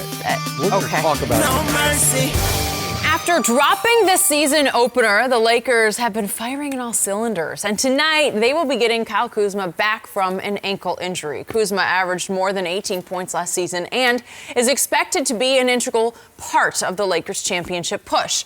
Head coach Frank Vogel said he expects around 20 minutes from Kuzma against the Mavs tonight. Fox NBA analyst Chris Broussard joins us now. So, Chris, who wins this game tonight? I'm going with the Lakers. I think this is you're surprised, right? Not really, because you got 82-0 and you got 80.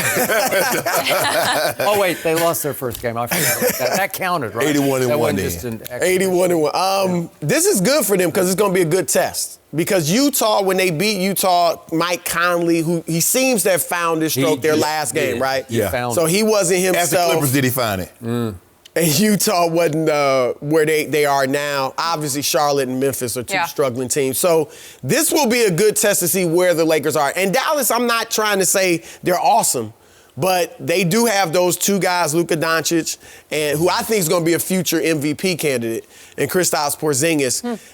I think those guys, they play totally differently, but they could be Dallas's next Nash and Nowitzki. I agree. And I think, I think they'll fight Minnesota for that last playoff spot now that Golden State's all the way out. But I'm excited about Kuzma, and here's why. With LeBron playing the point, we've all seen it. He's not as aggressive of a scorer when he's at the point. Nope. And I think that's by design, but that's the case. And so when he's at point, you saw it against the Clippers.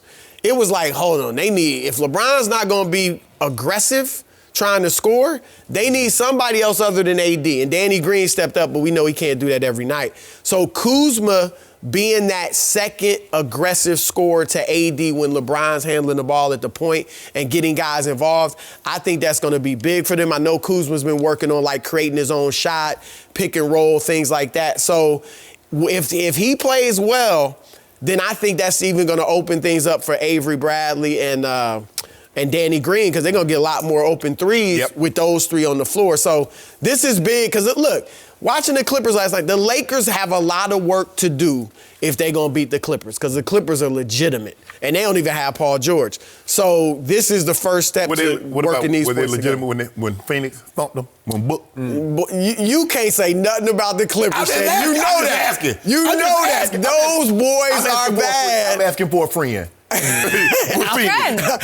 just saying. If Phoenix gonna make the playoffs this year? No. But what? Where they go? They weren't gonna go 82-0. You know that. Wait, I got a better question. What? Did the Clippers look legit when Anthony Davis got skunked in the fourth quarter of opening night against the Clippers? Yeah, we just feeling things out. We feeling things out. Okay. We feeling things out. We'll be okay. 0 on the fourth. 40-20. Okay. Look. I'm taking the purple and gold also. AD coming up. The purple. Surprise. Surprise. AD coming up that monster game. But I agree.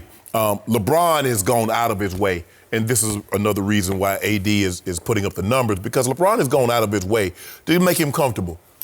Do you? I'll come along for a little, because the other night, a couple of nights ago, he went to the half. I think he had 2 or 4 points. And he got those right before the half. Right before the half. Okay. And he's not being aggressive, but he's still averaging 9.5 assists a game. I believe he'll average double-digit assists, and his scoring will be somewhere around 23 to 25 points a game. But I agree, if he's not going to be that aggressive, Skip, and even if he's not that aggressive, they need a third scoring option. They need to be able to count on somebody that they know can give them 18 points a night. And Kuzma is the guy that can give them that. So you factor in AD going to be somewhere around 28, 29, 12, 13, 14 rebounds, 2.5 blocks. LeBron is going to be 23, probably 10, 6. Kuz gives 18 with the bench, because now probably Avery Bradley is probably going to be, Kuzma will start coming off the bench until that ankle's 100%, and then he'll go into the lineup and probably Bradley. But what that also does is that they're trying to keep LeBron minutes low. Right. This is another way to keep his minutes low, because you got a guy that can score without LeBron having to be on the court in order to get him, because he's working on his own shot. So with that being said, Skip, I like Kuz coming back. That's why we wanted to keep it. Yeah. Wanted to keep it. That was a big keep, actually. Yeah. Huge. He's a big piece to this puzzle. Huge. Yeah. Tonight at Dallas, I'm taking the 2 unicorns over the Lakers, because they got 2 of them now. And yet, those 2 unicorns ought to be well rested, because at Denver the other night, Porzingis managed 10 points and Doncic managed 12 points. And they combined to go 2 for 14 from 3. And yet, somehow Dallas won that game, because they had 9 players in double figures, which you don't see very often. No. All 5 bench players were in double figures. Nuggets been bull jobbing. Okay, that's probably part of this. And Mike Malone scalded them last night after the game, as he is wont to do. So maybe it was more about Denver than Dallas, but Dallas has to be feeling pretty good about itself that it won a game at the hardest place to win a game last year, right? They had the best home record in basketball. And yet here come the Lakers facing, to me, a chemistry issue starting tonight. Kuzma is a force. And if you throw him into the equation, it's going to take some time to blend him because he doesn't blend very well. And that's no knock on him. That's actually a plus for him. He's not a blender. He is a shooter, man. I mean, he's got green light in his head. He's got the greenest light in basketball. And so he's going to get shots up. And yet you were talking about working on, freeing up himself, but he ought to be working on just catch and shoot. Because with LeBron, he's going to get a lot of catch and shoot three-point opportunities that he should be able to cash. But I think it's going to take a little while because they got a new thing going between LeBron and AD. And AD is leading this team so far in usage rate. Kyrie, that 1 year with LeBron, led LeBron in usage rate, but it's not very often. Wade, the first year. Was it the first year? Okay. So, but it's not often because LeBron's going to have the basketball a lot. So here's what I think is looming on the horizon.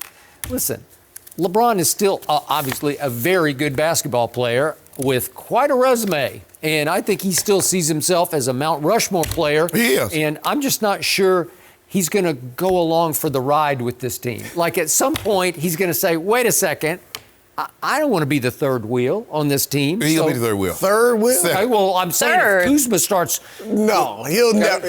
Okay, well, I'm saying if you start featuring Kyle Kuzma, who he can be the closer for this team. Trust me on that, because he's fearless. Skip. No, he does have the right mentality. Here's the thing, though. Tonight, Skip, I assume they're going to bring him off the bench. Yes, because he's only playing 20 minutes. And I think eventually he'll be the starter. But if that's the case, then does AD go to center? I would love to see AD play center, but he doesn't want to. No. But if you put Kuzma in that starting lineup, I would think that's how they go. I think he has to be the five, and he doesn't have to think of himself as the center, but right. When he go be played, he don't be like Tim Duncan. He doesn't, because here's the thing, though. He is like Tim Duncan a lot. He doesn't want to play Stifle Tower, Gobert. He doesn't want to have to go against the other bigs. Which I get that. Unless, like I said, in that situation where they moved him to the five late in the started the third late into the ball game, he'll play the five because normally teams are going to bring their bigs off the court. Now he has a decided advantage. But Skip, look, you talk about LeBron as a Mount Rushmore. Don't matter what happens. There's not a president that hasn't been born yet. No matter what he does, he can't erase the four original faces that's on Mount Rushmore. LeBron is a Mount Rushmore player. So it doesn't matter what anybody else does. Nothing. Kawhi, Kuzma, anybody else. LeBron is there. So his face is already chiseled? Yeah! Really? I didn't know. Where is this mountain exactly? You know. Is it in South Dakota? It's Jordan, LeBron, Magic. Really? Kareem. It's still LeBron's team. Are you doubting that? No, I'm with you on that. Okay. That's why all this talk about we're going to run the offense through Are they running it through? No, but just like Magic, they ran the offense through Kareem, and it was Magic's team at some point, right? Yeah. He would come down, just kick it into Kareem in the post for the sky hook. You know what? Everybody got involved in that. It was showtime. Yeah, well, you and Kareem wasn't really involved in the showtime aspect. Well, that's the one difference. The difference is Magic would do his stuff on the break. Well, right. And LeBron's not doing it. LeBron wants to play slower. James and that's Worthy would do his stuff on the right. break. Right. But that was the thing, though, Skip. The thing was that, yes, they got the ball out showtime. Because you think about showtime, you think about up and down. But they had Kareem because when they didn't get it out on the break and they had to go to the half court, where you wanted that cap? Bring it to me right over here. Okay, but guess what? LeBron is running right now. Slow time. They are the slowest team in the league. Am I right? Yeah. Their pace is LeBron likes to play slow. Well, he's his whole been, career. But AD, a lot of times the other night, AD was getting the ball and pushing. AD was like, I'm gone. And give him that work, too. I think AD give him that work, too. Yeah. MVP. At some point, wait a second. You're saying AD is the MVP over LeBron James? I'm told you. Huh? You see So, wait. You see what he's trying to do, Chris? You see? I'm not trying to. You said it. I've been saying That's it. your dream scenario that AD is the MVP. So you're saying LeBron James is going to take a back seat to Anthony Davis? I said AD will be the regular season, LeBron be finals. Oh, so that's how you're trying to disqualify it. Ain't no trying to disqualify, but I've been saying that. I do think, Skip, you have a point in that at some point LeBron's going to be more aggressive offensively. I don't think it's going to be because nature. I don't think it's going to be because AD's getting too much shine or people thinking he's the man. I think he's looking at these guys. AD, let's establish in your mind it's your team. So offensively, I know I can count on you. And the other guys, I think he's trying to get their confidence up. So later in the season and playoffs, I know I can count on Avery Bradley and Danny Green and so on and so forth. Because he knows he can get his at any time. LeBron had a layup right at the basket. Say, nah, take this three, Avery. Right at the basket. That's the kind of guy that he is. Unselfish. That's how you get triple doubles. There you go. You see? Okay, prediction. You heard it here first. You are going to hear some quiet jealousy and resentment about Kyle Kuzma because he's going to come in and blow up this chemistry they have so far. He's going to shoot the basketball. And maybe to a fault he will shoot it to where LeBron's going to be whispering to some reporters, hey, I don't know, we're not getting the ball enough because as soon as he touches the ball, what have we seen from Kyle Kuzma? Oh, it's going to go up. It's going up. It's going to go up. But we always have, but that was the thing that hurt him last year. As soon as they get a little lineup, somebody get hurt and you got another lineup. Because eventually, Rondo's got to come back. Then what? Right. And LeBron wanted Kuzma to stay, Skip. You know that. No, I totally He was agree. the guy. It was a big, It's the X factor. That's But Brandon Ingram is playing good ball now. He is. And by the way, Not winning, but he's doing well. Brandon Ingram's got green light in his head, too, because he just shoots it every Go, time. go. I think it's odd this is the first technically game outside of LA for the Lakers. Their schedule has been. Oh, that's right. LeBron did the early schedule. What? He and Adam Silver sat out over there. Kyler Murray kept the Cardinals in the game late last night against the 49ers, throwing for nearly 200 yards and a pair of touchdowns that included an 88-yard strike. Kyler would also convert a two-point conversion to bring it within 3 points in the fourth quarter, but the Cardinals would never get the ball back after the Niners were able to run the clock out. So, Shannon, from what you've seen so far, what is Kyler's NFL ceiling? I'm not as high on him as Skip is. I don't see a transcendent player. I think a number one overall draft pick should be an MVP, get his team to Super Bowls consistently in the playoffs, and I don't see that with him. He's what I thought he would be at this point. People are being seduced by his stats, but those stats are coming late in the ball games when the games are out of hand. Last night was a prime example of when the game was 7-7. He didn't do anything. He had 53 yards in the first half. Number one overall picks at that position shouldn't be out of the ball game. Should put together more than a half of football, more than a quarter of football. And so with me, Skip, look, I could be wrong, probably not. I count on one hand. I count on one hand how many times I've been wrong. Yeah? I don't have enough hands. You're so confident how you said it. I could be wrong, probably not. Yeah. You're only 40 cases of Diet Dew down to me. So that requires many hands. No. Just one hand, though. Look, Skip, I just think that him being small limits just how successful he's going to be because he's always in the back of his mind playing knowing he can't take a hit. I mean, just an average size hit will probably put him down for some time. So with that, will he make the playoffs one day? Probably. But I don't see the transcendent figure. I don't see the transcendent player, the MVP, consistently in the playoffs, Pro Bowl caliber player. I don't see that in him. Well, you just did a wide range there of transcendent, MVP, Pro Bowl caliber. Well, I mean, those are a lot of different categories. No. A number one overall pick, John Elway. Yeah. MVP, Super Bowl, consistently in the playoffs. Terry Bradshaw, number one overall pick, consistently in the playoffs. The number one overall pick at quarterback should be a transcendent.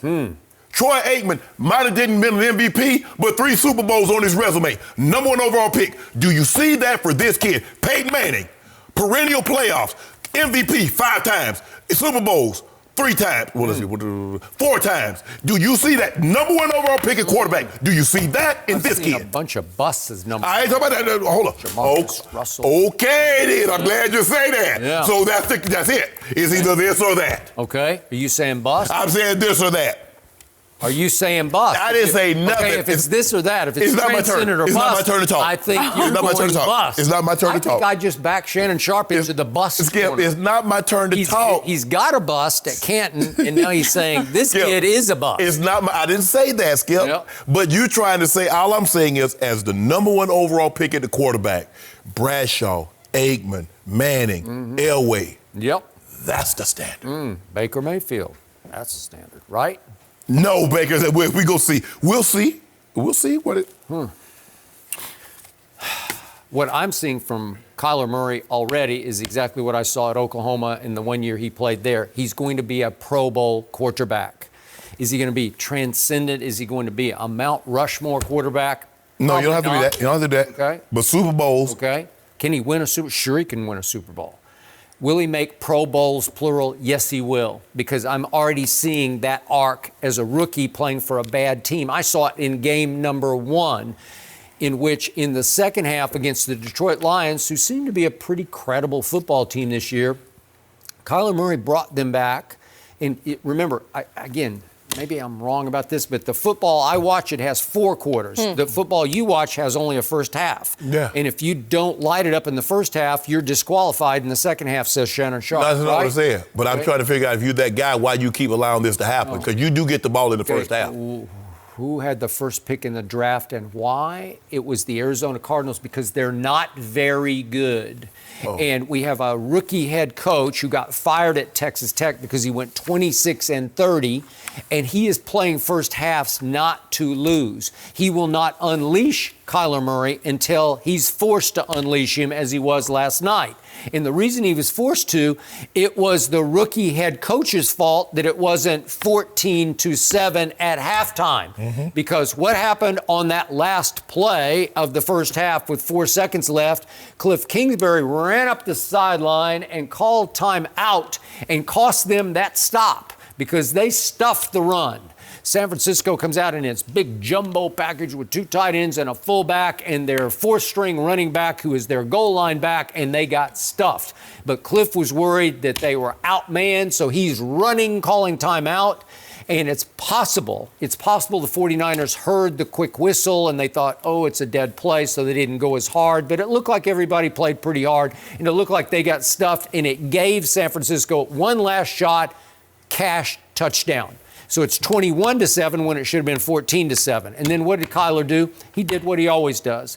10 of 11 in the second half for 195 yards and brought them all the way back to 28-25. And you said the game was out of hand. Hold on. Was it out of hand? He had 195 yards in the second half? Yeah. Well, 88 came on one play. So how much is that, Jenny? That was 107 yards. Okay. 107. Yeah, and you up here I thought palm-palming he it. was riddling that defense. And by the way, did San Francisco's defense come in as the hottest defense in pro football? You better believe they did. They were creating turnovers like madmen. But you said they were just riding that magic carpet all over. But also you said, with the exception of the Rams, who have they played? You were questioning whether or not they had played top caliber offenses. I just told you they got that contagious thing going on defense. Because every time I look up, another guy's picking off a pass or scooping and scoring with it. Right? Well, here's the thing, though, Skip. Wait, did they pick off a Kyler pass? No, he didn't turn it over one time. Well, when you throwing the ball behind the line of scrimmage, you throwing it 7 yards down the field, it's hard to get picks on the guy that's doing that. 195 in the second half. 88 on one play. What happened? Finally, Cliff Kingsbury, who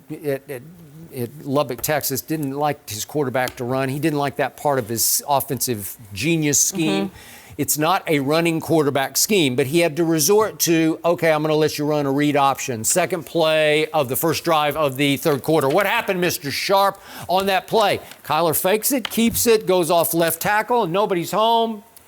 oh, wait, there's a lot of carpet there. And he gets down, and nobody even touched him. Oh, so he had a long run of 21 yards. He had 5 carries for 34 yards, Jenny. You know what? So the other 4, he got 13. He should have had at least 10 carries in that football game because he knows how to protect himself. And when Cliff gets that through his head that I'm going to have to give up my passing genius part of my offense and let him run a little bit, at least 10 carries a game, we will keep defenses completely off balance on their heels, and we will have more success throwing the ball because that little quarterback's got a whip of an arm. Oh. He's got a lightning release, he's got lightning feet, but he's got an above average arm, and we saw it. That throw that went for 88 yards, could we see that again? That was a very good throw. That was a very good throw. That's very a good. big time NFL pass. Yep. Right? I give you right that. on the button. No question.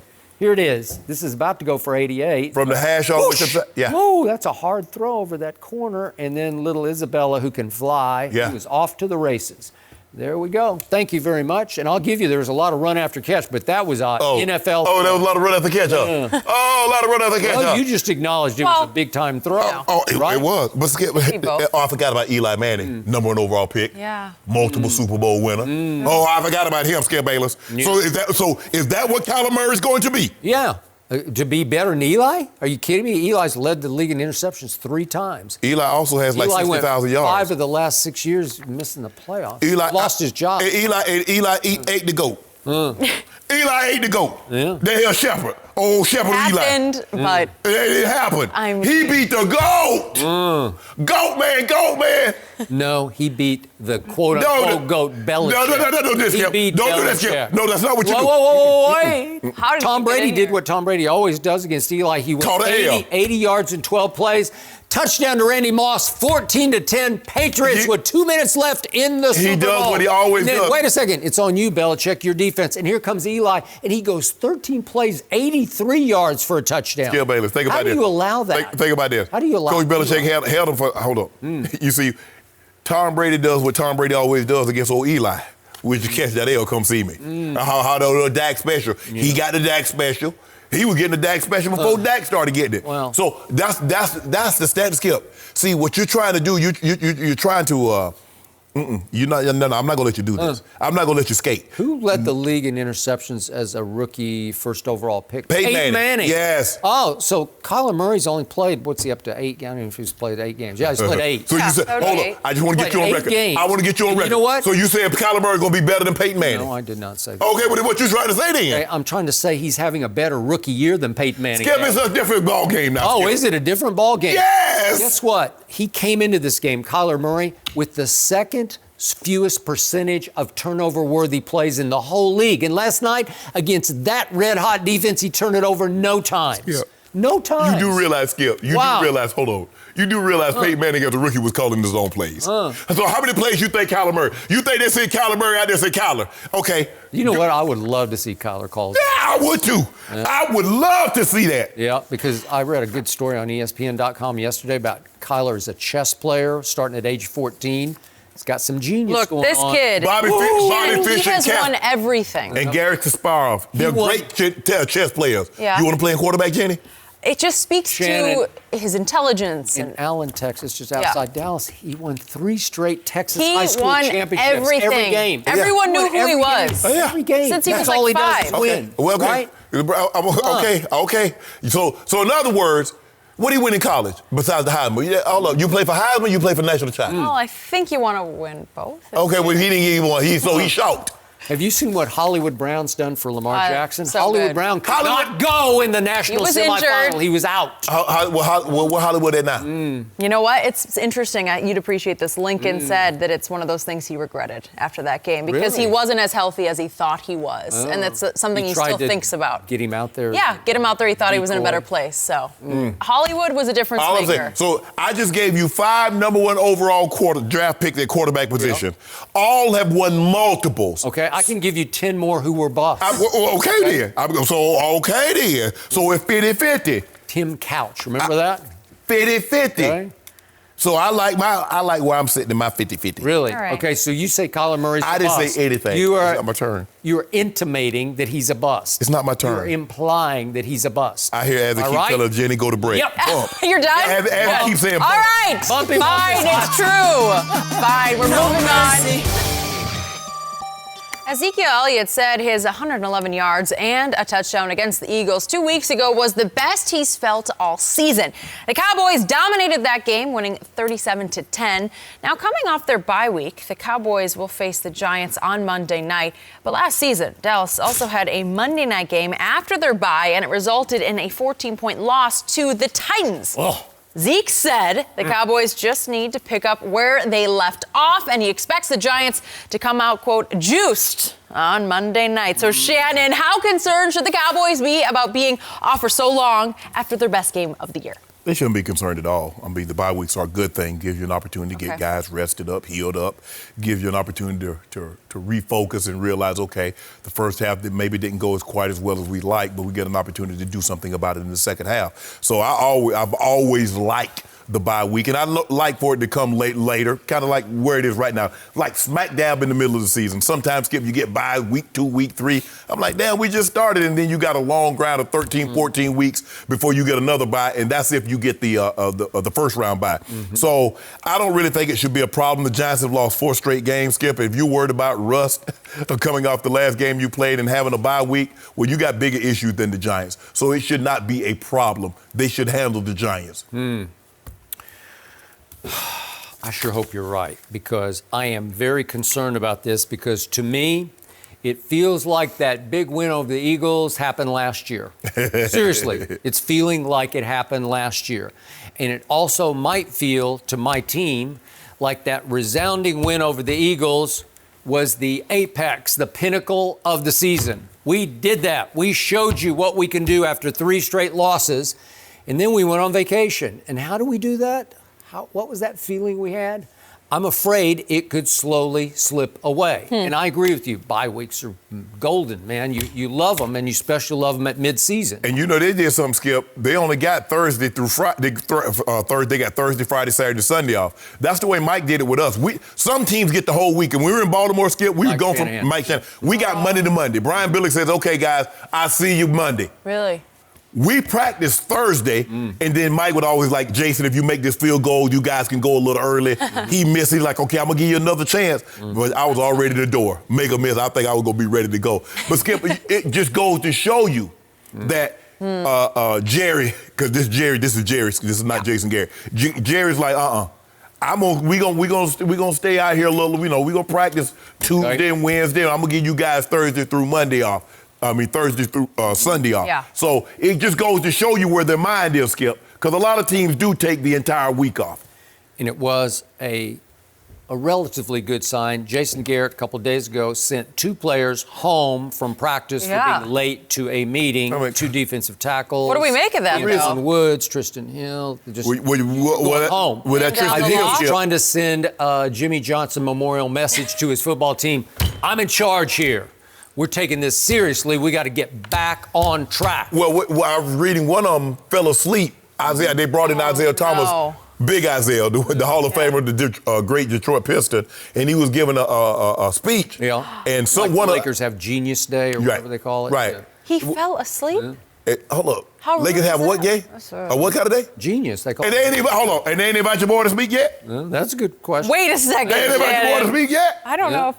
Who was the How last do you feel one? about that? What's the magician's name? David Blaine, I think. Blaine. Oh, yeah. They do a lot of fun Genius. stuff. I'm going, hey. Yeah. Your boy's getting lined up old TED Talk. Really? Oh, no, yeah. What You about are? TED Talk? Yeah, for sure. What are you going to talk about? Okay.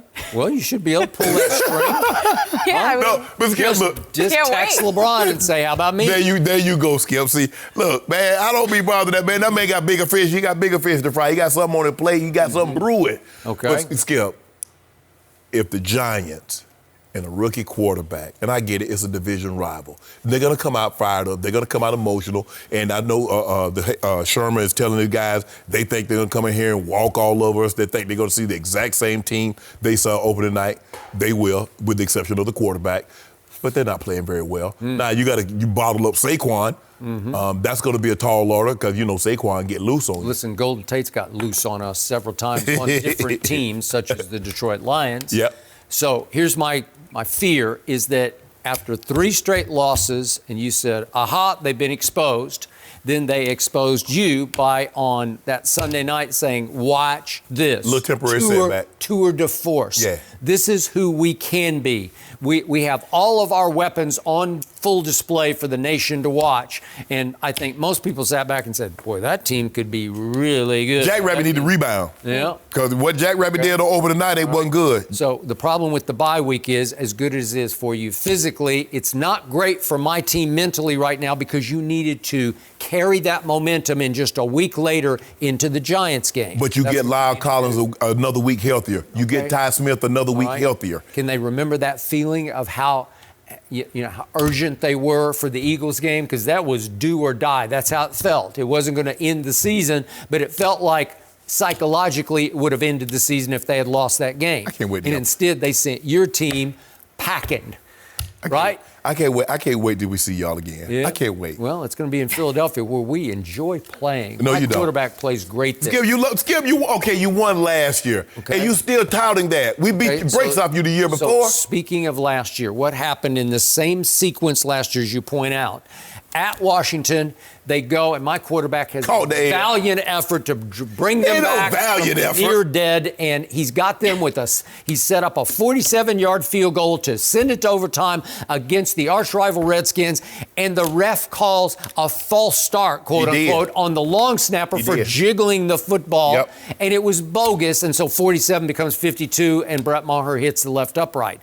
And so they have that negative feeling, and it has to linger through 2 weeks and another day until they play Tennessee on Monday night at Jerry World, and it simply became the most humiliating, embarrassing, disgusting loss that I can remember in Cowboy history under the circumstances. How you do that with the best quarterback in the NFL? The guy that leading the league in QBR. How you lose a game like that? Amari Cooper had just gotten there, and they hadn't quite figured it out. But the next week they went to Philadelphia, and boom, it started. And Aaron Rodgers has been doing this without Devontae. I know. He's found a way. Well, all I know is it is a division rival, so maybe they can kick it back into gear and be healthy and happy, and here we go. Saquon going to get about 150. A long time. It feels like you can have that. No mercy. Kirk Cousins has led the Vikings to a 6-2 record to start the season and has his highest passer rating through 8 weeks in his career. According to an anonymous scout, though, Cousins might be fool's gold. The scout said, quote, "Don't be fooled by the mirage. This is a case of complete commitment to the run. The guy is making big plays, half rolling with complete protection and having guys run through the secondary wide open, waving their hands, and he still overthrows it some of the time." Who is this guy? I'm calling for his name. Shannon, do you agree? I do. Skip, Joe Flacco had his best year when who was the offensive coordinator? Gary Kubiak. Gary Kubiak said, we're going to run the football. We're going to let Joe play action off of it. And he had Anquan Bolden making plays, Torrey Holt making plays. That's true. Torrey Smith, Torrey Smith making plays. Mostly Anquan Bolden. Anquan Bolden. And they had, Jacoby Jones were making big plays in the passing game, Skip. And that's what they're doing. Dalvin Cook leads the league in rushing. Yeah. Kirk always possessed the ability to throw the football. Where he got in trouble when he had no resemblance of a run game and they knew he had to throw the football. That's when he ran into problems. But when you can run, when he's like, okay, they got to have 8 guys up here because Dalvin Cook is gashing folks. Now, he got 2 damn good receivers, Skip. Stephon Diggs, I don't think people realize just how good. They might be the best pair of receivers in all of football. Now, there might be better, Julio's obviously, I take Julio over both of those. But you pair them together, it's hard to say there's 2 better. Now, obviously, Mike Evans and Godwin can make a case. But these 2 down there in Minnesota are very good. Amari and Gallup make a case. Go ahead. No, they cannot make no case. You're trying to make a case for quite the same. But, Skip, I do agree. I do agree that the running game has enhanced what Kirk Cousins really does. He's an accurate passer. But when you're throwing the football, Skip, and I know this offense very, very well, you have roll and you got guys running scot-free because they weren't worried about the running game, and this is what you're seeing.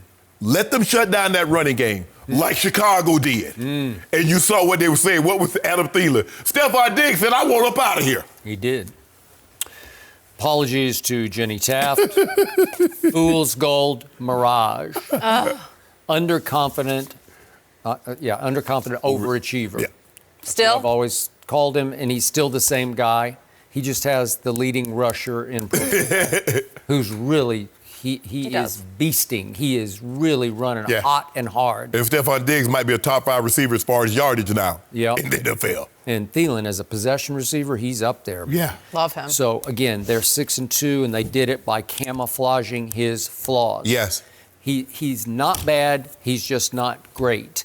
And now you're in a situation you're going to Arrowhead, and I don't know if Patrick Mahomes is going to play because he was limited in practice. But even if it's Matt Moore, I'll still take the home team in that game. You would take him? The Chiefs. I would take it against Kirk Cousins. I think at some point he's going to get exposed. And the Chiefs' defense started flying the last time. Right. Well, you got to be able to stop the run. Yeah. You got to, and the linebacker skip that they ended up releasing in Philly is that he didn't lie. You want the ball in Cousins' hand. Yep. Right. As many times you possibly can. Because if you let them run that football, and all of a sudden he's going to put that ball in his belly, of Dalvin Cook's belly, and he's going to pull it out, and Stephon Diggs and Thielen will be running scot-free. Yep. And if you can limit that, if you can say, you know what, we want you to have the ball all the time, Kirk. We don't want Dalvin Cook to have it none of the time. You'll see what happens, Jenny. I'm sorry. I wish Seriously, both of you guys? This is tough. They have tough worked crowd. wonders with Kirk Cousins so far, but I just don't think it will last. Okay. All right. Well, thanks for ruining my weekend, guys. No mercy. Anthony Davis and LeBron experiment in LA has gotten off to a hot start. What's rare is that AD's usage rate so far has been higher than LeBron's. In the preseason, LeBron did say he wanted LA's offense to go through AD. So, Shannon, what does this tell you? It tells me he meant what he said. Yeah. It also tells me that LeBron can have an impact on the game without having a high usage rate. Normally, guys that impact the game needs to have the ball all the time. Okay. LeBron is still going to be LeBron, and we've seen this before. Kyrie's last year in Cleveland, Chris, Kyrie had a higher usage rate. His first year in Miami with D-Wade had a higher usage rate. LeBron's going to be LeBron James. He wants the offense to flow through AD, and he's doing that right now. Yeah, I'll tell you what. First of all, I feel dangerous in this chair. Is that what it is? It's nice, no. Waiting to say it. All this tells you is AD shooting more free throws than LeBron. Because usage rate just measures how you end the possession. So who ends up with the shot, the free throw, or a turnover even. So AD's averaging one more shot than LeBron. Obviously, LeBron's going to turn it over a little more, handling the ball more. But AD shooting 13 and a half free throws, LeBron 6 per game. Right. So that's really the difference. Obviously, LeBron's handling the ball more. Right. But this is good. I mean, when you have two players of that caliber, you want balance. You don't want one. LeBron doesn't need to dominate the ball and the action with AD there and vice versa. Right. And it's probably going to go down a little more. LeBron's usage with Kuzma coming back, it might trickle down a little more. But at the end of the year, when you look up, you're like, man, he still averaged 24, 10, and 6. But that's what he's going to be. But AD needs to be the focal point because AD is right now, he's the advantage that they have. Right. Because there's nobody, he's unguardable. Put it on the floor, shoot the three, great free throw percentage, and he can protect the rim. So I love what I'm seeing right now. But still very much LeBron's team. Yeah. Still, no doubt. Hey, he's not giving that up without a fight. No doubt. No, we ain't fighting. Partnership. Hey, do your thing, AD. That is it for us. We'll be back Monday at 9:30 Eastern. No mercy. Thank you for listening to the Undisputed Podcast. I'm Jenny Taft. Keep an eye out for the weekend edition of the podcast tomorrow morning, featuring this week's best segments. Have a great weekend, everyone. Fox Sports. One of one.